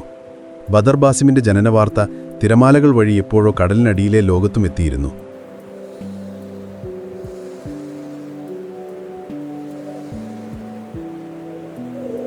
വർഷങ്ങൾ കടന്നുപോയി. ബദർ ബാസിം രാജകുമാരൻ പേർഷ്യൻ കൊട്ടാരത്തിൻ്റെ ഓമനയായി വളർന്നു. അവൻ്റെ ബാല്യം സന്തോഷവും സമൃദ്ധിയും നിറഞ്ഞതായിരുന്നു. ഷാസമാൻ രാജാവ് തൻ്റെ മകനെ ഒരു നിമിഷം പോലും പിരിഞ്ഞിരുന്നില്ല. അവനായിരുന്നു അദ്ദേഹത്തിൻ്റെ ലോകം. ബദർബാസിം വളരുന്തോറും അവനിൽ കരയുടെയും കടലിൻ്റെയും സ്വഭാവങ്ങൾ ഒരുപോലെ പ്രകടമാകാൻ തുടങ്ങി. അവൻ്റെ അച്ഛനെപ്പോലെ അവൻ ധൈര്യശാലിയും കരുണയുള്ളവനുമായിരുന്നു. കുതിരസവാരിയിലും അമ്പെയ്ത്തിലും അവൻ ചെറുപ്പത്തിൽ തന്നെ അസാമാന്യമായ കഴിവ് പ്രകടിപ്പിച്ചു. എന്നാൽ അവൻ്റെ അമ്മയെപ്പോലെ അവൻ്റെ കണ്ണുകൾക്ക് ആഴക്കടലിൻ്റെ നീല നിറമായിരുന്നു. അവൻ്റെ ഹൃദയത്തിൽ എപ്പോഴും വെള്ളത്തിനോടൊരു പ്രത്യേക ഇഷ്ടമുണ്ടായിരുന്നു. കൊട്ടാരത്തിലെ തടാകത്തിൽ മണിക്കൂറുകളോളം കളിക്കാൻ അവന് മടിയുണ്ടായിരുന്നില്ല. ജുൽനാർ തൻ്റെ മകനെ നിഴലുപോലെ പിന്തുടർന്നു. അവനെ കടലിൽ നിന്നും കടലിനെക്കുറിച്ചുള്ള ഓർമ്മകളിൽ നിന്നും അകറ്റി നിർത്താൻ അവൾ പരമാവധി ശ്രമിച്ചു. കൊട്ടാരത്തിലെ ആരും ബദർബാസിമിനോട് അവൻ്റെ അമ്മയുടെ കടലിനടിയിലെ കുടുംബത്തെക്കുറിച്ച് സംസാരിക്കുന്നത് അവൾ വിലക്കി. കടലിൻ്റെ ചിത്രങ്ങളുള്ള പുസ്തകങ്ങൾ പോലും അവൾ അവൻ്റെ മുറിയിൽ നിന്ന് മാറ്റി. അവളുടെ ഉള്ളിലെ ഭയം വർഷങ്ങൾ കഴിഞ്ഞിട്ടും കെട്ടടങ്ങിയിരുന്നില്ല. എങ്കിലും തൻ്റെ മകൻ സുരക്ഷിതനായി തൻ്റെ കൺമുന്നിൽ വളരുന്നത് കണ്ടപ്പോൾ ആ ഭയത്തിനു മുകളിൽ സ്നേഹത്തിൻ്റെ ഒരു നേർത്ത പാട മൂടിയിരുന്നു. ഒരുപക്ഷേ അമ്മ പറഞ്ഞതൊക്കെ പഴയ കെട്ടുകഥകളായിരിക്കാം എന്നവൾ സ്വയം ആശ്വസിപ്പിക്കാൻ ശ്രമിച്ചു. എന്നാൽ ജുൽനാർ ഭയന്നത് തന്നെ സംഭവിച്ചു. തിരമാലകൾ വഴിയെത്തിയ വാർത്തകൾ കടലിനടിയിലെ ലോകത്തും ചലനങ്ങൾ സൃഷ്ടിച്ചു. ജുൽനാറിൻ്റെ അമ്മാവൻ സമുദ്രലോകത്തിലെ ഏറ്റവും ശക്തനായ പടതലവനായിരുന്നു. അയാളുടെ പേര് ഖൈറുവാൻ എന്നായിരുന്നു. അയാൾ പാരമ്പര്യങ്ങളിലും നിയമങ്ങളിലും അടിയുറച്ച് വിശ്വസിക്കുന്ന ഒട്ടും ദയയില്ലാത്ത ഒരു വ്യക്തിയായിരുന്നു. ജുൽനാർ ഒരു കരമനുഷ്യനെ വിവാഹം കഴിച്ചതുപോലും അയാൾക്ക് സഹിക്കാൻ കഴിഞ്ഞിരുന്നില്ല. ഇപ്പോൾ ആ ബന്ധത്തിലൊരു കുഞ്ഞു ജനിച്ചിരിക്കുന്നു എന്ന വാർത്ത അയാളെ രോഷം കൊള്ളിച്ചു. നമ്മുടെ വിശുദ്ധമായ രക്തത്തിൽ കരയിലെ അഴുക്കു കലർന്നിരിക്കുന്നു. ഇതൊരു അപമാനമാണ്. ആ കുഞ്ഞ് നമ്മുടെ വംശത്തിന് തന്നെ ശാപമാണ് എന്നയാൾ തൻ്റെ അനുയായികളുടെ മുന്നിൽ നിന്ന് അലറി. അയാൾ ജുൽനാറിൻ്റെ അമ്മയെയും സഹോദരനെയും കൊട്ടാരത്തിലേക്ക് വിളിപ്പിച്ചു. നിങ്ങൾ രണ്ടുപേരും ചേർന്നാണ് നമ്മുടെ വംശത്തെ ഒറ്റിക്കൊടുത്തത്. ആ പെൺകുട്ടിയെ കരയിലേക്ക് തിരികെ അയക്കാൻ നിങ്ങൾ കൂട്ടുനിന്നു.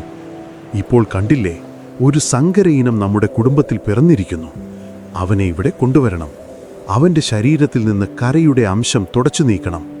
അയാളുടെ വാക്കുകളിലെ ക്രൂരത കേട്ട് ജുൽനാറിൻ്റെ അമ്മ ഭയന്നു വിറച്ചു. അരുത്, അവനെൻ്റെ പേരക്കുട്ടിയാണ്. അവനൊരു പാവമാണ്. അവനെ ഒന്നും ചെയ്യരുത്, അവർ കരഞ്ഞുകൊണ്ട് അപേക്ഷിച്ചു. എന്നാൽ ഖൈറുവാന്റെ ഹൃദയം കല്ലായിരുന്നു. അയാൾ തൻ്റെ സഹോദരിയുടെ കണ്ണുനീരിന് ഒരു വിലയും കൽപ്പിച്ചില്ല. അവനെ ഇവിടെ കൊണ്ടുവരിക തന്നെ ചെയ്യും. ഒന്നുകിൽ അവൻ നമ്മളിലൊരാളായി ജീവിക്കും, അല്ലെങ്കിൽ അവൻ ജീവിക്കുകയേയില്ല. അയാളുടെ തീരുമാനം ഉറച്ചതായിരുന്നു. ഖൈറുവാൻ ഒരു രഹസ്യ പദ്ധതി തയ്യാറാക്കി. പേർഷ്യൻ കൊട്ടാരത്തെ നേരിട്ട് ആക്രമിക്കുന്നത് അസാധ്യമാണെന്ന് അയാൾക്കറിയാമായിരുന്നു. അതുകൊണ്ട് തക്കം പാർത്തിരുന്ന് രാജകുമാരനെ തട്ടിക്കൊണ്ടുവരാൻ അയാൾ തീരുമാനിച്ചു. അതിനായി തൻ്റെ ഏറ്റവും വിശ്വസ്തരും കഴിവുള്ളവരുമായ കുറച്ച് പടയാളികളെ അയാൾ തെരഞ്ഞെടുത്തു. വെള്ളത്തിൽ അലിഞ്ഞു ചേർന്ന് സഞ്ചരിക്കാനും കരയിൽ കുറച്ചുനേരം ശ്വാസം പിടിച്ചു നിൽക്കാനും കഴിവുള്ളവരായിരുന്നു അവർ. അവർ പേർഷ്യൻ തീരത്തേക്ക് രഹസ്യമായി യാത്ര തിരിച്ചു. അവരുടെ ലക്ഷ്യം ഒന്നായിരുന്നു: ബദർബാസിം രാജകുമാരൻ. അന്ന് ബദർബാസിം രാജകുമാരൻ്റെ 7ാം ജന്മദിനമായിരുന്നു. കൊട്ടാരത്തിൽ വലിയ ആഘോഷങ്ങൾ നടക്കുകയായിരുന്നു. രാജകുമാരന് ഏറ്റവും ഇഷ്ടപ്പെട്ട സ്ഥലമായ കൊട്ടാരത്തിലെ കൃത്രിമ തടാകക്കരയിലായിരുന്നു ആഘോഷങ്ങൾ ഒരുക്കിയിരുന്നത്. തടാകത്തിൽ വർണ്ണക്കടലാസുകൾ കൊണ്ടുള്ള തോണികൾ ഒഴുകി നടക്കുന്നു. സംഗീതവും ചിരിയും അന്തരീക്ഷത്തിൽ നിറഞ്ഞു നിന്നു. ജുൽനാർ തൻ്റെ മകൻ്റെ സന്തോഷം കണ്ട് എല്ലാം മറന്ന് ചിരിക്കുകയായിരുന്നു. അവളൊരു നിമിഷം ഓർത്തു, തൻ്റെ ഭയമെല്ലാം വെറുതെയായിരുന്നു എന്ന്. ഇത്രയും സുരക്ഷാ സംവിധാനങ്ങളുള്ള ഈ കൊട്ടാരത്തിനുള്ളിൽ തൻ്റെ മകനെ ആർക്കും ഒന്നും ചെയ്യാൻ കഴിയില്ലെന്ന് അവൾ വിശ്വസിച്ചു. കളികൾക്കിടയിൽ ബദർബാസിമിൻ്റെ പന്ത് തടാകത്തിലേക്ക് വീണു. അവൻ അതെടുക്കാനായി തടാകക്കരയിലേക്ക് ഓടി. ആരും ശ്രദ്ധിക്കാത്ത ഒരു നിമിഷമായിരുന്നു അത്. പെട്ടെന്ന് തടാകത്തിലെ വെള്ളം അസ്വാഭാവികമായി ഇളകി മറിഞ്ഞു. വെള്ളത്തിനടിയിൽ നിന്ന് പായൽ പിടിച്ച പോലെയുള്ള പച്ച നിറത്തിലുള്ള കൈകൾ പുറത്തേക്ക് വന്നു. ഒരു കൈ ബദർബാസിമിൻ്റെ വായിൽ പൊത്തി അവൻ്റെ കരച്ചിൽ പുറത്തു വരാതെ തടഞ്ഞു. മറുകൈ അവനെ ശക്തമായി പിടിച്ച് വെള്ളത്തിനടിയിലേക്ക് വലിച്ചു. എല്ലാം കണ്ണടച്ചു തുറക്കുന്ന വേഗത്തിൽ കഴിഞ്ഞു. ഒരു ശബ്ദം പോലും ഉണ്ടായില്ല. തടാകത്തിലെ വെള്ളം വീണ്ടും ശാന്തമായി. അവിടെ ഒന്നും സംഭവിച്ചിട്ടില്ലാത്തതുപോലെ. കുറച്ചു കഴിഞ്ഞാണ് എല്ലാവരും രാജകുമാരനെ കാണാനില്ലെന്ന കാര്യം ശ്രദ്ധിച്ചത്. ജുൽനാറിൻ്റെ ഹൃദയം നിലച്ചുപോകുന്നതുപോലെ തോന്നി. അവൾ ഉറക്കെ നിലവിളിച്ചുകൊണ്ട് എൻ്റെ മകൻ എന്നു പറഞ്ഞ് തടാകക്കരയിലേക്ക് ഓടി. ഷാസമാൻ രാജാവും ഭടന്മാരും എല്ലായിടത്തും തിരച്ചിൽ തുടങ്ങി. പക്ഷേ ബദർബാസിമിനെ എവിടെയും കണ്ടെത്താനായില്ല. അപ്പോഴാണ് ജുൽനാർ അത് കണ്ടത്. തടാകക്കരയിലെ നനഞ്ഞ മണ്ണിൽ മനുഷ്യൻ്റേതല്ലാത്ത വിരലുകൾക്കിടയിൽ പാടകളുള്ള ഒരു കാൽപ്പാട്. ആ നിമിഷം അവൾക്കെല്ലാം മനസ്സിലായി. അവൾ ഭയന്നത് സംഭവിച്ചിരിക്കുന്നു. കടൽ തൻ്റെ മകനെ കൊണ്ടുപോയിരിക്കുന്നു. അവൾ മണ്ണിലേക്ക് മുട്ടുകുത്തിയിരുന്ന് നെഞ്ചത്തടിച്ച് കരയാൻ തുടങ്ങി. അവളുടെ കരച്ചിൽ കേട്ട് കൊട്ടാരത്തിലെ ആഘോഷങ്ങളെല്ലാം നിന്നുപോയി. അതേസമയം വെള്ളത്തിനടിയിലൂടെ ബദർബാസിമിനെയും കൊണ്ട് തട്ടിക്കൊണ്ടുപോയവർ അതിവേഗം നീന്തുകയായിരുന്നു. ബദർബാസിം പേടിച്ചു വിറയ്ക്കുന്നുണ്ടായിരുന്നു. അവന് ശ്വാസമെടുക്കാൻ ബുദ്ധിമുട്ടുണ്ടായിരുന്നില്ല. അവൻ്റെ ശരീരത്തിലെ കടൽ രക്തം അവനെ വെള്ളത്തിൽ ശ്വാസമെടുക്കാൻ സഹായിച്ചു. പക്ഷേ തൻ്റെ അമ്മയുടെ സുരക്ഷിതമായ കരവലയത്തിൽ നിന്ന് ഈ ഇരുണ്ടതും തണുത്തതുമായ ലോകത്തേക്ക് എറിഞ്ഞപ്പോൾ അവൻ ഭയന്നുപോയി. തന്നെ പിടിച്ചിരിക്കുന്നവരുടെ മുഖങ്ങൾ വിചിത്രമായിരുന്നു. ചെതുമ്പലുകൾ നിറഞ്ഞ ചർമ്മവും മീനുകളെപ്പോലെ തുറിച്ച കണ്ണുകളും. അവർ അവനെ ഒരു ഗുഹയിലൂടെ കൊണ്ടുപോയി. ആ ഗുഹ ചെന്നെത്തിയത് കടലിനടിയിലെ രാജ്യത്തേക്കായിരുന്നു. അവർ അവനെ നേരെ ഖൈറുവാൻ്റെ മുന്നിലേക്കാണ് കൊണ്ടുപോയത്. ഖൈറുവാൻ ഒരു വലിയ കസേരയിലിരിക്കുന്നുണ്ടായിരുന്നു. അയാൾ ബദർബാസിമിനെ അടിമുടി നോക്കി. അവൻ്റെ നീലക്കണ്ണുകൾ കണ്ടപ്പോൾ അയാളുടെ മുഖത്ത് പുച്ഛം നിറഞ്ഞു. അപ്പോൾ ഇതാണ് ആ സങ്കരയിനം. ഇവൻ്റെ കണ്ണുകൾ നമ്മുടേതാണെങ്കിലും ഇവൻ്റെ കാലുകൾ കരമനുഷ്യൻ്റേതാണ്. ഇവൻ്റെ ശിരകളിൽ ഓടുന്ന രക്തത്തിൽ പോലും ചതിയുണ്ട് എന്ന് ഖൈറുവാൻ്റെ ശബ്ദം ഒരു ഇടിമുഴക്കം പോലെ ആ മുറിയിൽ നിറഞ്ഞു. ബദർബാസിം പേടിച്ചരണ്ട് തൻ്റെ അമ്മയെ വിളിച്ചു കരഞ്ഞു. കരയരുത് ഭീരു, നീ ഇപ്പോൾ ഞങ്ങളുടെ തടവുകാരനാണ്. നിന്നെ എന്തു ചെയ്യണമെന്ന് ഞങ്ങൾ തീരുമാനിക്കും. ഖൈറുവാൻ്റെ ക്രൂരമായ ചിരി അവിടെയാകെ മുഴങ്ങിക്കേട്ടു. കരയിലെ രാജകുമാരനായിരുന്ന ബദർബാസിം ഇപ്പോൾ തൻ്റെ സ്വന്തം ബന്ധുക്കളുടെ തടവറയിൽ തൻ്റെ ഭാവി എന്തെന്നറിയാതെ നിസ്സഹായനായി നിൽക്കുകയായിരുന്നു.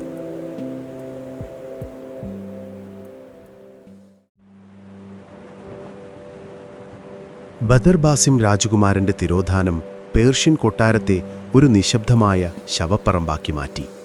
കുറച്ചു നിമിഷങ്ങൾക്ക് മുൻപ് വരെ എവിടെ സംഗീതവും കുട്ടികളുടെ ചിരിയും നിറഞ്ഞിരുന്നു, അവിടെ ഇപ്പോൾ ഹൃദയം പിളരുന്ന കരച്ചിലുകളും നിസ്സഹായമായ തേങ്ങലുകളും മാത്രം കേൾക്കാം. ഷാസമാൻ രാജാവ് തൻ്റെ ജീവിതത്തിൽ ആദ്യമായി പരാജയം എന്തെന്നറിഞ്ഞു. ലോകത്തിലെ ഏത് സൈന്യത്തെയും തോൽപ്പിക്കാൻ ശക്തിയുള്ള, ഏത് കോട്ടയും തകർക്കാൻ കഴിവുള്ള അദ്ദേഹത്തിന് തൻ്റെ സ്വന്തം മകനെ സംരക്ഷിക്കാൻ കഴിഞ്ഞില്ലെന്ന സത്യം ഒരു തീക്കനൽ പോലെ അദ്ദേഹത്തിൻ്റെ ഹൃദയത്തെ പൊള്ളിച്ചു. അദ്ദേഹത്തിൻ്റെ ദുഃഖം പെട്ടെന്ന് തന്നെ അടങ്ങാത്ത കോപമായി മാറി. എൻ്റെ മകനെ കണ്ടെത്തുക, ഈ രാജ്യത്തിൻ്റെ ഓരോ അണുവിലും തിരയുക, അദ്ദേഹം തൻ്റെ സൈന്യാധിപനോട് അലറി. അടുത്ത നിമിഷം പേർഷ്യൻ സാമ്രാജ്യം കണ്ട ഏറ്റവും വലിയ തിരച്ചിൽ ആരംഭിച്ചു. ആയിരക്കണക്കിന് പടയാളികൾ രാജ്യത്തിൻ്റെ മുക്കിലും മൂലയിലും പാഞ്ഞെത്തി. അവർ ഓരോ വീടും ഓരോ ഗുഹയും ഓരോ കാടും അരിച്ചുപെറുക്കി. തീരപ്രദേശങ്ങളിൽ പ്രത്യേക ശ്രദ്ധ കേന്ദ്രീകരിച്ചു. നൂറുകണക്കിന് മത്സ്യബന്ധന ബോട്ടുകളും വലിയ കപ്പലുകളും കടലിലിറങ്ങി.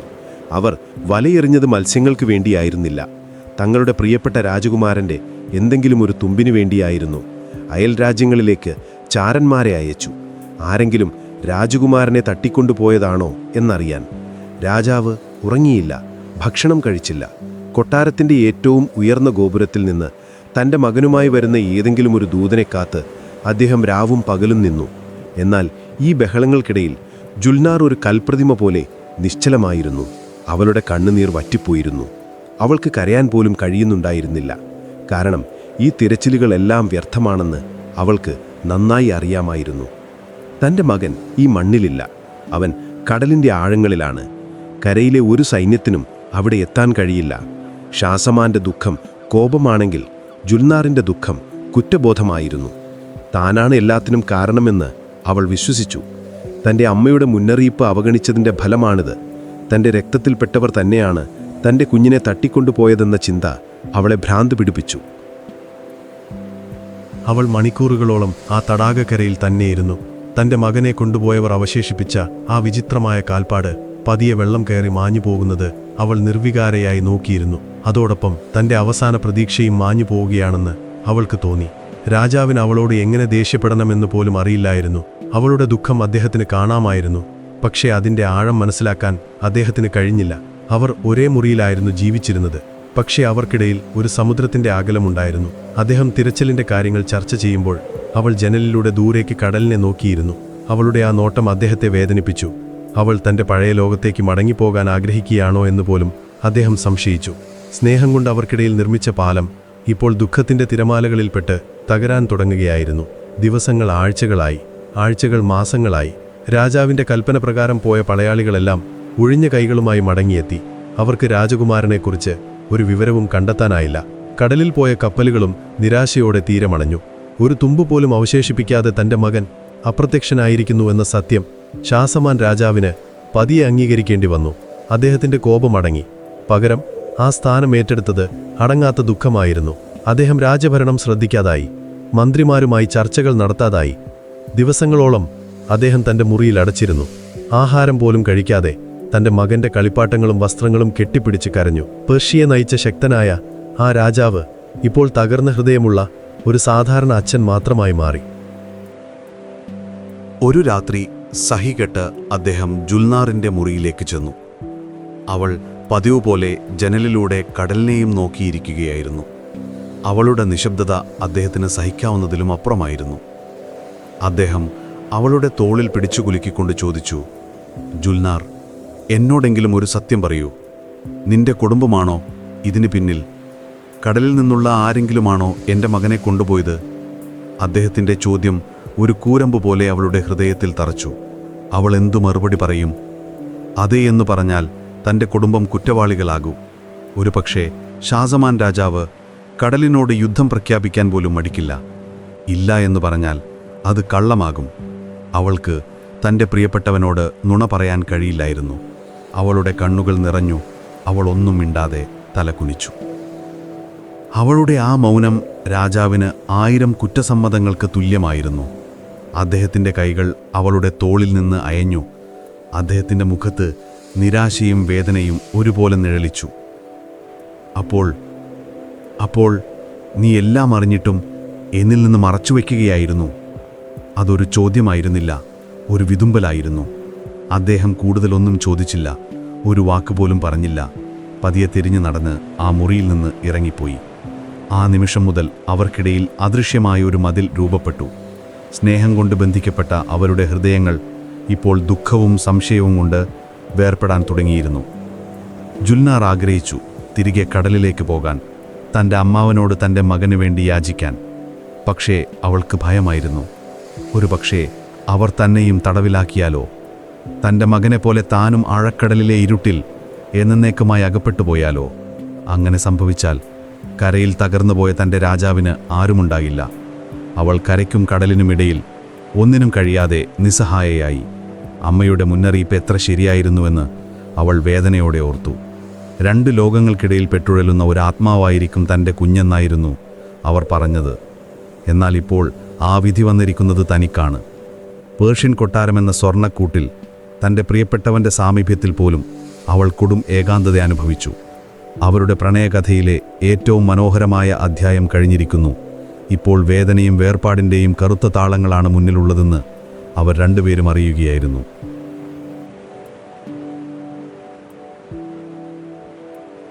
കരയിലെ കൊട്ടാരത്തിൽ ദുഃഖത്തിൻ്റെ കരിമ്പടം പുതച്ച് ദിനങ്ങൾ കൊഴിയുമ്പോൾ കടലിനടിയിലെ ലോകത്ത് കാലം മറ്റൊരു രീതിയിലാണ് മുന്നോട്ട് നീങ്ങുന്നത്. അവിടെ ഖൈരുവാൻ്റെ തടവറയിൽ ബദർ ബാസിം എന്ന രാജകുമാരൻ വളരുകയാണ്. അവൻ്റെ ഓർമ്മകളിൽ ഇപ്പോഴും അമ്മയുടെ മുഖവും അച്ഛൻ്റെ സ്നേഹത്തോടെയുള്ള തലോടലും മായാതെ നിൽക്കുന്നുണ്ട്.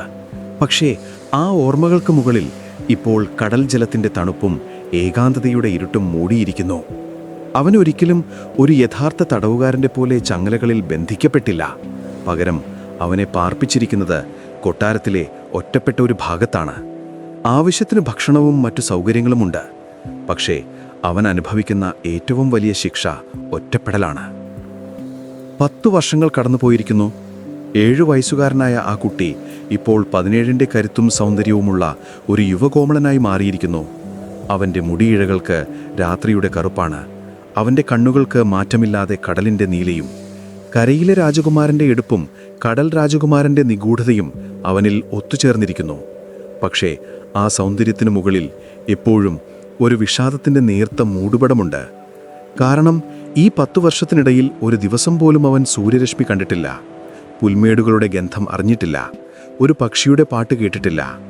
അവൻ്റെ ലോകം പവിഴപ്പുറ്റുകൾ നിറഞ്ഞ ആ സ്വർണ്ണക്കൂട് മാത്രമായി ഒതുങ്ങിയിരിക്കുന്നു. അവൻ്റെ അമ്മാവൻ ഖൈറുവാൻ ഇടയ്ക്കിടെ അവനെ സന്ദർശിക്കാനെത്തും. ആ വരവുകളിലൊന്നും സ്നേഹത്തിൻ്റെ ഒരു കണിക പോലും ഉണ്ടാവില്ല. പകരം പുച്ഛം നിറഞ്ഞ വാക്കുകൾ കൊണ്ട് അവൻ്റെ മുറിവുകളിൽ മുളക് തേക്കുകയാണ് അയാൾ ചെയ്യാറ്. നോക്കൂ, നിന്റെ കാലുകൾ, കരയിലെ മനുഷ്യരെ പോലെ ബലഹീനമായ കാലുകൾ, ഇതുകൊണ്ട് നിനക്ക് ഞങ്ങളെപ്പോലെ വേഗത്തിൽ നീന്താൻ കഴിയുമോ? നീ ഒരു അപൂർണനാണ്, കടലിനും കരയ്ക്കും വേണ്ടാത്തവൻ. അയാൾ പരിഹാസത്തോടെ ചിരിക്കും. ബദർ ബാസിം ഒന്നും മിണ്ടാതെ തലകുനിച്ചു നിൽക്കും. കാരണം തർക്കിച്ചിട്ട് കാര്യമില്ലെന്ന് അവൻ പഠിച്ചു കഴിഞ്ഞിരുന്നു. അവൻ്റെ നിശബ്ദത ഖൈറുവാന് കൂടുതൽ രോഷം നൽകും. അങ്ങനെയിരിക്കെ കടലിനടിയിലെ ലോകത്ത് ഒരു വലിയ ആഘോഷത്തിന് സമയമായി. അയൽരാജ്യത്തെ രാജാവായ അൽ സമന്തലിൻ്റെ മകളുടെ വിവാഹ നിശ്ചയമാണ്. കടലിലെ എല്ലാ രാജകുടുംബങ്ങളെയും ആ ചടങ്ങിലേക്ക് ക്ഷണിച്ചിട്ടുണ്ട്. ഖൈറുവാനും പരിവാരങ്ങളും പോകാനൊരുങ്ങുന്നു.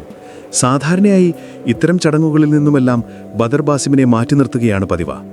എന്നാൽ ഇത്തവണ എന്തുകൊണ്ടോ ഖൈറുവാൻ ഒരു ദുർബുദ്ധി തോന്നി. അവനെയും കൊണ്ടുപോകാം. കരയിലെ മനുഷ്യരുമായി ബന്ധം സ്ഥാപിച്ചാൽ എന്തു സംഭവിക്കുമെന്ന് എല്ലാവരും കാണട്ടെ. നമ്മുടെ വംശത്തിൽ പിറന്ന ഈ അപമാനം ഒരു പാഠമായി അവിടെ നിൽക്കട്ടെ എന്നയാൾ തൻ്റെ ഉപദേശകരോട് പറഞ്ഞു. അങ്ങനെ വർഷങ്ങൾക്കു ശേഷം ആദ്യമായി ബദർ ബാസിം തന്റെ സ്വർണ്ണക്കൂടിന് പുറത്തിറങ്ങി. ആഘോഷങ്ങൾ നടക്കുന്ന അൽ സമാന്തൽ രാജാവിന്റെ കൊട്ടാരം വർണ്ണപ്രകാശത്തിൽ കുളിച്ചു നിൽക്കുകയാണ്.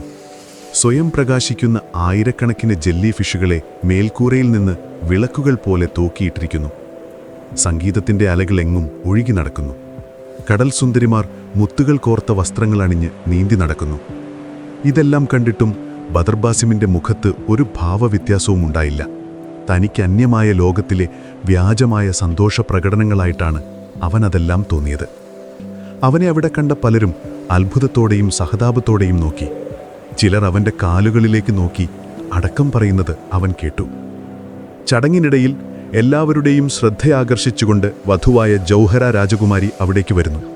അവൾ അൽ സമാന്തൽ രാജാവിൻ്റെ ഒരേയൊരു മകളാണ്. കടൽ ലോകം കണ്ട ഏറ്റവും സുന്ദരികളായ രാജകുമാരിമാരിലൊരാൾ. അവളുടെ മുടിയിഴകൾക്ക് പവിഴത്തിൻ്റെ ചുവപ്പാണ്, കണ്ണുകൾക്ക് കറുത്ത മുത്തിൻ്റെ തിളക്കവും. അവൾ നീന്തി വരുമ്പോൾ നൂറുകണക്കിന് ചെറിയ വെള്ളിമീനുകൾ ഒരു വെള്ളി മേഘം പോലെ അവളെ അനുഗമിക്കുന്നു. എല്ലാവരും അവളുടെ സൗന്ദര്യത്തെ പുകഴ്ത്തിപ്പാടുമ്പോൾ ബദർ ബാസിം ശ്രദ്ധിച്ചത് മറ്റൊന്നാണ്. അവളുടെ മുഖത്ത് ഒരു പുഞ്ചിരിയില്ല. അവളുടെ കണ്ണുകളിൽ വല്ലാത്തൊരു ശൂന്യതയുണ്ട്. തൻ്റെ ഇഷ്ടപ്രകാരമല്ല ഈ വിവാഹ നിശ്ചയം നടക്കുന്നതെന്ന് ആ മുഖം വിളിച്ചു പറയുന്നുണ്ടായിരുന്നു. ആൾക്കൂട്ടത്തിൻ്റെയും ബഹളത്തിൻ്റെയും നടുവിൽ നിന്ന് രക്ഷപ്പെടാനായി ബദർ ബാസിം പതിയെ ആരും ശ്രദ്ധിക്കാത്തൊരു കോണിലേക്ക് നീങ്ങി. അവിടെ കടൽ ചെടികൾ കൊണ്ട് നിർമ്മിച്ച ഒരു കമാനത്തിനു പിന്നിലായി അവൻ നിന്നു. ഇവിടെ നിന്ന് നോക്കിയാൽ എല്ലാവരെയും കാണാം, എന്നാൽ തന്നെ ആരും പെട്ടെന്ന് ശ്രദ്ധിക്കുകയുമില്ല. അവൻ ആൾക്കൂട്ടത്തെ നോക്കി നിൽക്കുമ്പോൾ ജൗഹറ രാജകുമാരിയും അതേ സ്ഥലത്തേക്ക് വരുന്നത് അവൻ കണ്ടു. അവളും ആ ബഹളങ്ങളിൽ നിന്ന് ഒളിക്കാൻ ശ്രമിക്കുകയാണെന്ന് വ്യക്തമായിരുന്നു. അവൾ നേരെ വന്നത് അവൻ നിൽക്കുന്ന ആ കമാനത്തിൻ്റെ അടുത്തേക്കാണ്. അവൾ അവനെ കണ്ടതും ഒരു നിമിഷം നിന്നു.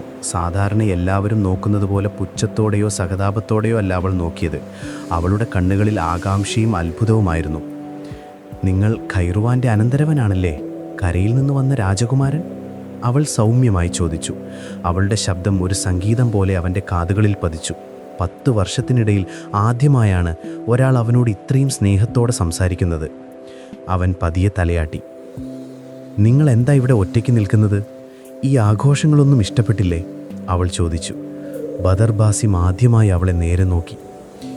എനിക്ക് ശീലമില്ലാത്ത ലോകമാണിത്, എനിക്ക് അന്യമായ സന്തോഷം. അവൻ്റെ ശബ്ദം നേർത്തിരുന്നു.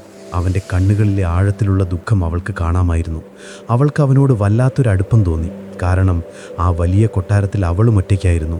അവൾ പറഞ്ഞു, എനിക്കും ഈ ലോകം ഇപ്പോൾ അന്യമായി തോന്നുന്നു. എൻ്റെ ഇഷ്ടങ്ങളെ ആരും ചോദിക്കാത്തൊരു ലോകം. അവളുടെ വാക്കുകളിൽ അവൾ അനുഭവിക്കുന്ന വേദനയുടെ സൂചനയുണ്ടായിരുന്നു. അവർക്കിടയിൽ അർത്ഥപൂർണമായൊരു നിശബ്ദത രൂപപ്പെട്ടു. അവർ പരസ്പരം ഒന്നും സംസാരിച്ചില്ലെങ്കിലും അവരുടെ കണ്ണുകൾ ഒരുപാട് സംസാരിക്കുന്നുണ്ടായിരുന്നു. തൻ്റെ അതേ വേദന അനുഭവിക്കുന്ന മറ്റൊരാളെ ബദർബാസിം ആദ്യമായി കണ്ടെത്തുകയായിരുന്നു. ജൗഹറയാകട്ടെ കരയിലെ രാജകുമാരനെക്കുറിച്ചുള്ള ക്രൂരമായ കഥകൾ ഒരുപാട് കേട്ടിട്ടുണ്ടെങ്കിലും ഇപ്പോൾ തൻ്റെ മുന്നിൽ നിൽക്കുന്നത് ദുഃഖം കൊണ്ട് തകർന്നു പോയൊരു പാവം ചെറുപ്പക്കാരനാണെന്ന് അവൾ തിരിച്ചറിഞ്ഞു. ഈ ഒരു നിമിഷം അവരുടെ ഹൃദയങ്ങൾക്കിടയിൽ പ്രണയത്തിൻ്റെ ആദ്യത്തെ വിത്ത് മുളയ്ക്കുകയായിരുന്നു. ആൾക്കൂട്ടത്തിൽ നിന്ന് ആരോ ജൗഹരിയെ അന്വേഷിച്ച് വിളിച്ചപ്പോൾ അവൾക്ക് പോകേണ്ടി വന്നു. പോകുന്നതിന് മുൻപ് അവൾ അവനെ തിരിഞ്ഞു നോക്കി ഒരു പുഞ്ചിരി നൽകി. വർഷങ്ങൾക്ക് ശേഷം ആദ്യമായി ബദർബാസിമിൻ്റെ ഹൃദയത്തിലൊരു മാറ്റമുണ്ടായി. ആ പുഞ്ചിരി ഇരുട്ടുമൂടി അവൻ്റെ ലോകത്തേക്ക് കടന്നു വന്ന ആദ്യത്തെ പ്രകാശകിരണമായിരുന്നു.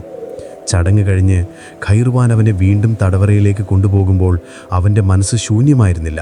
അതിൽ ജൗഹരയുടെ മുഖവും അവളുടെ ശബ്ദവും ആ പുഞ്ചിരിയും നിറഞ്ഞിരുന്നു.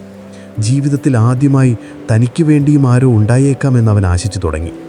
ആ ഒരു കൂടിക്കാഴ്ച രണ്ട് രാജ്യങ്ങളുടെയും രണ്ട് ഹൃദയങ്ങളുടെയും കരയുടെയും കടലിൻ്റെയും ഭാവിയെ തന്നെ മാറ്റിമറിക്കാൻ പോകുന്ന ഒന്നായിരുന്നുവെന്ന് അപ്പോൾ അവർ രണ്ടുപേരും അറിഞ്ഞിരുന്നില്ല.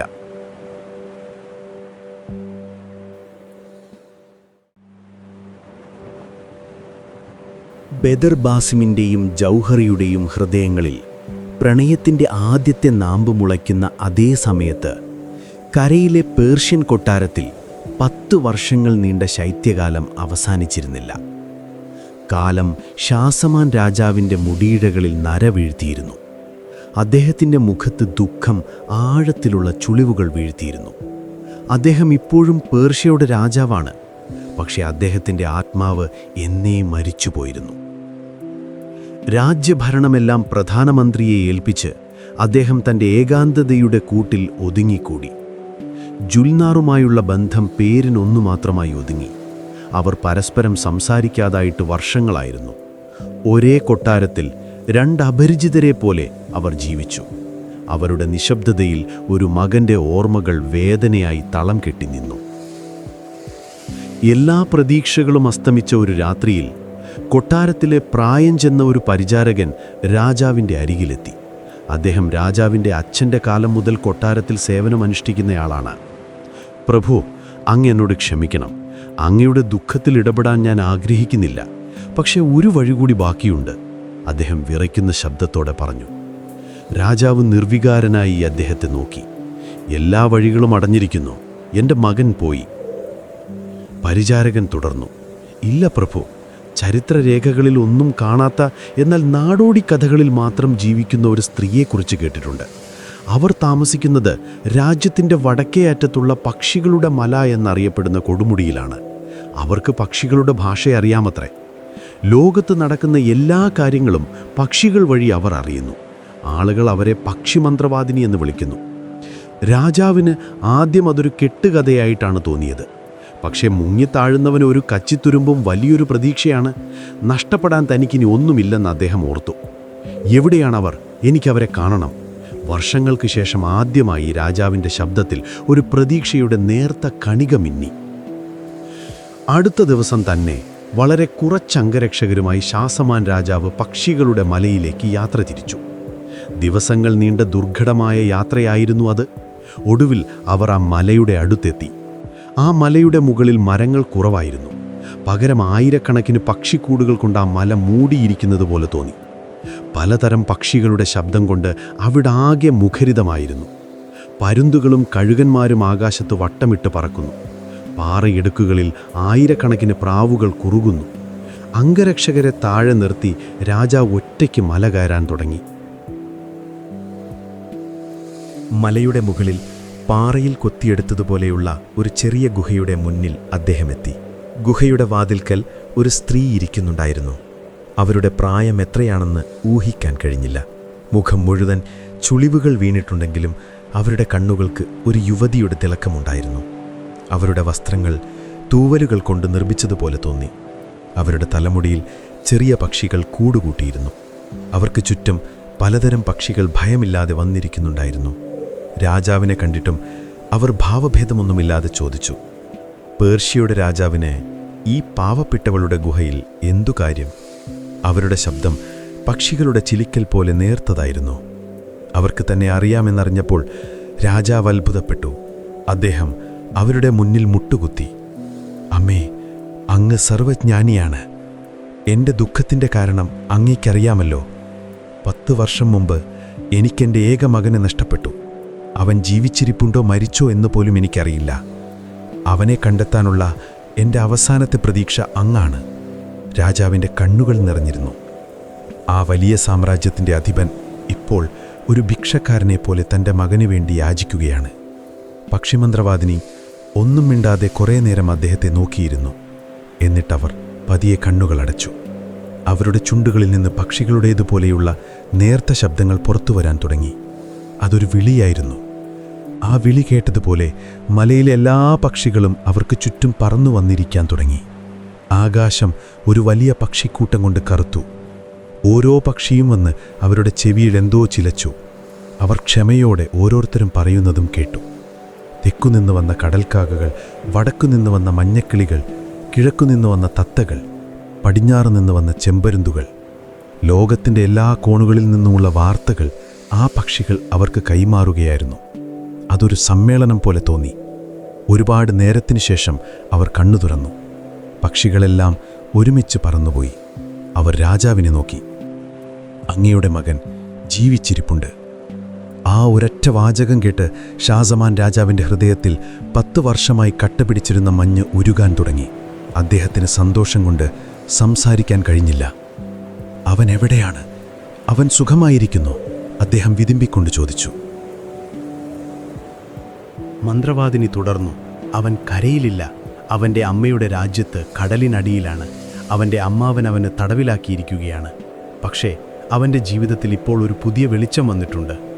അവർ പക്ഷികൾ വഴി അറിഞ്ഞ കാര്യങ്ങൾ ഓരോന്നായി വിവരിക്കാൻ തുടങ്ങി. ബദർ ബാസിം ജൗഹറ എന്ന രാജകുമാരിയെ കണ്ടുമുട്ടിയതും അവർക്കിടയിൽ പ്രണയം മുട്ടിട്ടതുമെല്ലാം അവർ പറഞ്ഞു. ആ പെൺകുട്ടിയാണ് ഇനി അങ്ങയുടെ മകൻ്റെ രക്ഷ. അവർക്കേ അവനെ അവിടെ നിന്ന് രക്ഷിക്കാൻ കഴിയൂ. രാജാവിന് എന്തു ചെയ്യണമെന്നറിയാതെ ഒരു നിമിഷം നിന്നു. കടലിനടിയിലെ ഒരു രാജകുമാരിയോട് താൻ എങ്ങനെയാണ് സഹായം ചോദിക്കുക? ആ ലോകത്തേക്ക് തനിക്ക് പ്രവേശനമില്ലല്ലോ. അദ്ദേഹം തൻ്റെ നിസ്സഹായത അവരെ അറിയിച്ചു. പക്ഷിമന്ത്രവാദിനി തൻ്റെ തലമുടിയിൽ നിന്നൊരു നീലത്തൂവലെടുത്തു. അത് തിളങ്ങുന്നൊരു പ്രത്യേകതരം തൂവലായിരുന്നു. ഇതൊരു സാധാരണ തൂവലല്ല. കടൽ പക്ഷിയായ ആൽബട്രൂസിൻ്റേതാണ്. ഇതിൽ അങ്ങയുടെ ഹൃദയത്തിലെ സന്ദേശം മനസ്സിൽ വിചാരിച്ചൂതിയാൽ അതതിൻ്റെ ലക്ഷ്യസ്ഥാനത്തെത്തും. ഈ തൂവൽ അങ്ങ് കൊണ്ടുപോവുക. അങ്ങയുടെ ഭാര്യ ജുൽനാർ രാജ്ഞിയുടെ കയ്യിൽ ഇത് കൊടുക്കണം. അവൾക്ക് മാത്രമേ ഈ സന്ദേശം കടലിനടിയിലുള്ള തൻ്റെ വിശ്വസ്തനായ സഹോദരൻ സാലിഹിൻ്റെ അടുത്തെത്തിക്കാൻ കഴിയൂ. സാലിഹിന് ജൗഹറ രാജകുമാരിയുമായി ബന്ധപ്പെടാൻ സാധിക്കും. ഇനിയുള്ള വഴികൾ അവർ കണ്ടെത്തും. രാജാവിന് തൻ്റെ കണ്ണുകളെ വിശ്വസിക്കാനായില്ല. 10 വർഷമായി താൻ വെറുത്തിരുന്ന, തന്നിൽ നിന്ന് അകന്നുപോയ അതേ ജുൽനാർ തന്നെയാണോ തൻ്റെ മകനെ രക്ഷിക്കാനുള്ള താക്കോലെന്നോർത്ത് അദ്ദേഹം അത്ഭുതപ്പെട്ടു. അദ്ദേഹം ആ തൂവൽ വിറയ്ക്കുന്ന കൈകളോടെ വാങ്ങി. അദ്ദേഹം അവർക്ക് ഒരുപാട് സ്വർണവും രത്നങ്ങളും വാഗ്ദാനം ചെയ്തു. എന്നാൽ അവർ പുഞ്ചിരിച്ചുകൊണ്ടത് നിരസിച്ചു. പ്രകൃതിയുടെ സമ്മാനങ്ങൾക്ക് സ്വർണം കൊണ്ട് വിലയിടാൻ കഴിയില്ല രാജാവേ. അങ്ങ് വേഗം കൊട്ടാരത്തിലേക്ക് മടങ്ങുക. സമയം വളരെ കുറവാണ്. പുതിയൊരു ഊർജവും പ്രതീക്ഷയുമായി ഷാസമാൻ രാജാവ് മലയിറങ്ങി. അദ്ദേഹം ഇനി തകർന്നൊരു മനുഷ്യനായിരുന്നില്ല. തൻ്റെ മകനെ രക്ഷിക്കാൻ ഏതക്കം വരെയും പോകുന്ന ഒരച്ഛനായിരുന്നു. കൊട്ടാരത്തിൽ തിരിച്ചെത്തിയ ഉടൻ അദ്ദേഹം നേരെ പോയത് ജുൽനാറിൻ്റെ മുറിയിലേക്കാണ്. 10 വർഷത്തിനിടയിൽ ആദ്യമായി വെറുപ്പോ സംശയമോ ഇല്ലാതെ പ്രതീക്ഷയോടെ അദ്ദേഹം ആ വാതിൽ തുറന്നു. ആ കൂടിക്കാഴ്ച അവരുടെ തകർന്നുപോയ ബന്ധത്തെയും അവരുടെ മകൻ്റെ ഭാവിയെയും എന്നേക്കുമായി മാറ്റിമറിക്കാൻ പോവുകയായിരുന്നു.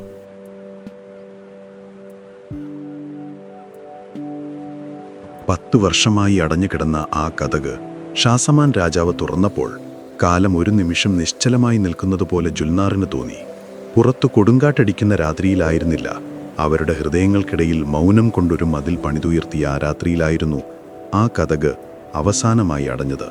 ഇപ്പോൾ അതേ കതക് തുറന്ന് അകത്തേക്ക് വരുന്നത് തൻ്റെ ഭർത്താവ് മാത്രമല്ല, 10 വർഷം മുൻപ് തനിക്ക് നഷ്ടപ്പെട്ടു പോയ പ്രതീക്ഷ കൂടിയാണെന്ന് അവൾ തിരിച്ചറിഞ്ഞു. രാജാവിൻ്റെ കണ്ണുകളിൽ വെറുപ്പായിരുന്നില്ല, സംശയമായിരുന്നില്ല, മറിച്ച് ഒരു യാചകന്റെ ദയനീയതയായിരുന്നു. അദ്ദേഹം ഒന്നും പറയാതെ വിറയ്ക്കുന്ന കൈകളോടെ ആ നീലത്തൂവൽ അവൾക്ക് നേരെ നീട്ടി.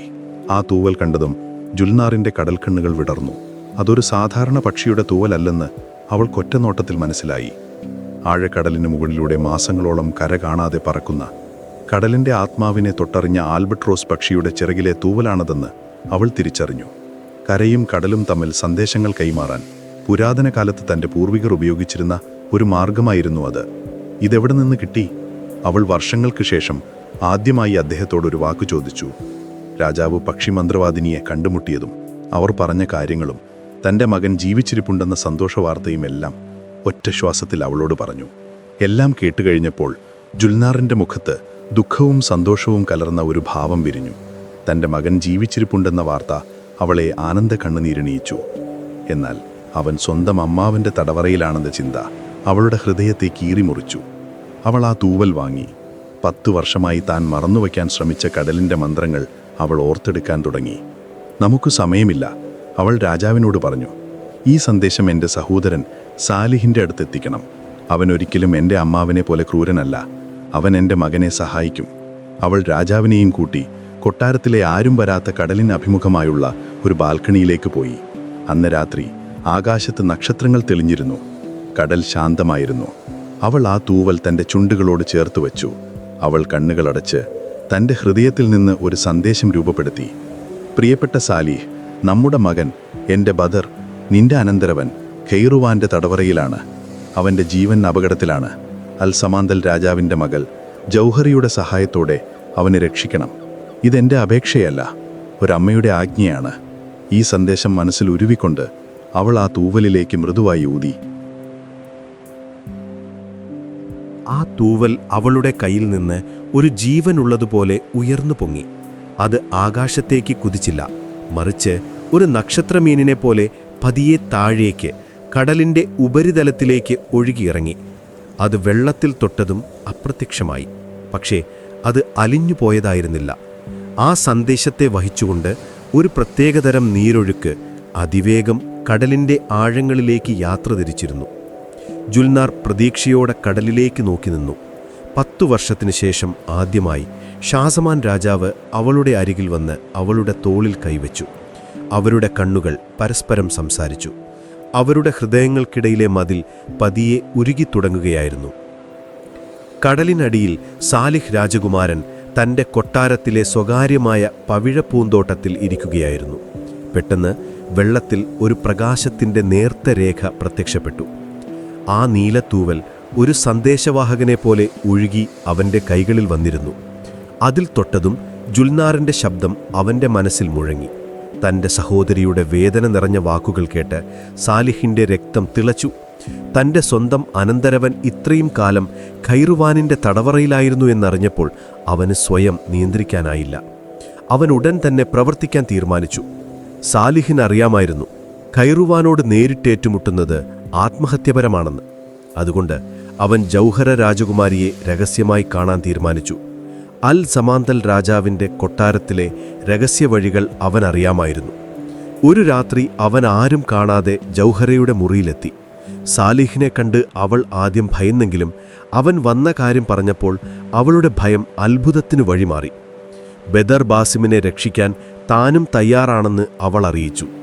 അവരുടെ പ്രണയം അവൾക്ക് അതിനുള്ള ധൈര്യം നൽകി. അവർ ഒരുമിച്ച് ഒരു പദ്ധതി തയ്യാറാക്കി. ജൗഹര പറഞ്ഞു, എൻ്റെ അച്ഛൻ്റെ രാജ്യത്തിൻ്റെ കിഴക്കേ അതിർത്തിയിൽ ഭീമാകാരമായ ഒരു കടൽപ്പാമ്പ് ഇടയ്ക്കിടെ വന്ന് പ്രശ്നമുണ്ടാക്കാറുണ്ട്. അടുത്ത തവണ അത് വരുമ്പോൾ അത് ഖൈറുവാനിൻ്റെ രാജ്യത്തെ ആക്രമിക്കാൻ വരികയാണെന്ന് നമുക്കൊരു കിംവദന്തി പരത്താം. യുദ്ധഗോതിയനായ ഖൈറുവാൻ തൻ്റെ മുഴുവൻ സൈന്യത്തെയും കൊണ്ട് അങ്ങോട്ട് പോകും. ആ സമയത്ത് നമുക്ക് ബദർ ബാസിമിനെ രക്ഷിക്കാം. അതൊരു മികച്ച പദ്ധതിയായിരുന്നു. ദിവസങ്ങൾക്കുള്ളിൽ അവർ വിചാരിച്ചതുപോലെ തന്നെ കടൽപ്പാമ്പ് പ്രത്യക്ഷപ്പെട്ടു. കിംവദന്തി കാട്ടുതീ പോലെ പടർന്നു. അത് കേട്ട് രോഷാകുലനായ ഖൈറുവാൻ, ആരാണ് എൻ്റെ രാജ്യത്തേക്ക് അതിക്രമിച്ചു കടക്കാൻ ധൈര്യപ്പെടുന്നത് എന്ന് അലറിക്കൊണ്ട് തൻ്റെ സൈന്യവുമായി കിഴക്കോട്ട് കുതിച്ചു. കൊട്ടാരത്തിൽ കാവലിന് വളരെ കുറച്ചു പടയാളികൾ മാത്രമേ ഉണ്ടായിരുന്നുള്ളൂ. ഇത് തന്നെ അവസരം എന്ന് മനസ്സിലാക്കിയ സാലിഹും അവൻ്റെ വിശ്വസ്തരായ കുറച്ചു പടയാളികളും ജൗഹറയുടെ സഹായത്തോടെ തടവറ തകർത്തു. വർഷങ്ങൾക്ക് ശേഷം ബദർ ബാസിം ആദ്യമായി ആ ഇരുട്ടറയിൽ നിന്ന് പുറത്തിറങ്ങി. അവൻ്റെ കണ്ണുകളിൽ നന്ദിയും സ്നേഹവും നിറഞ്ഞിരുന്നു.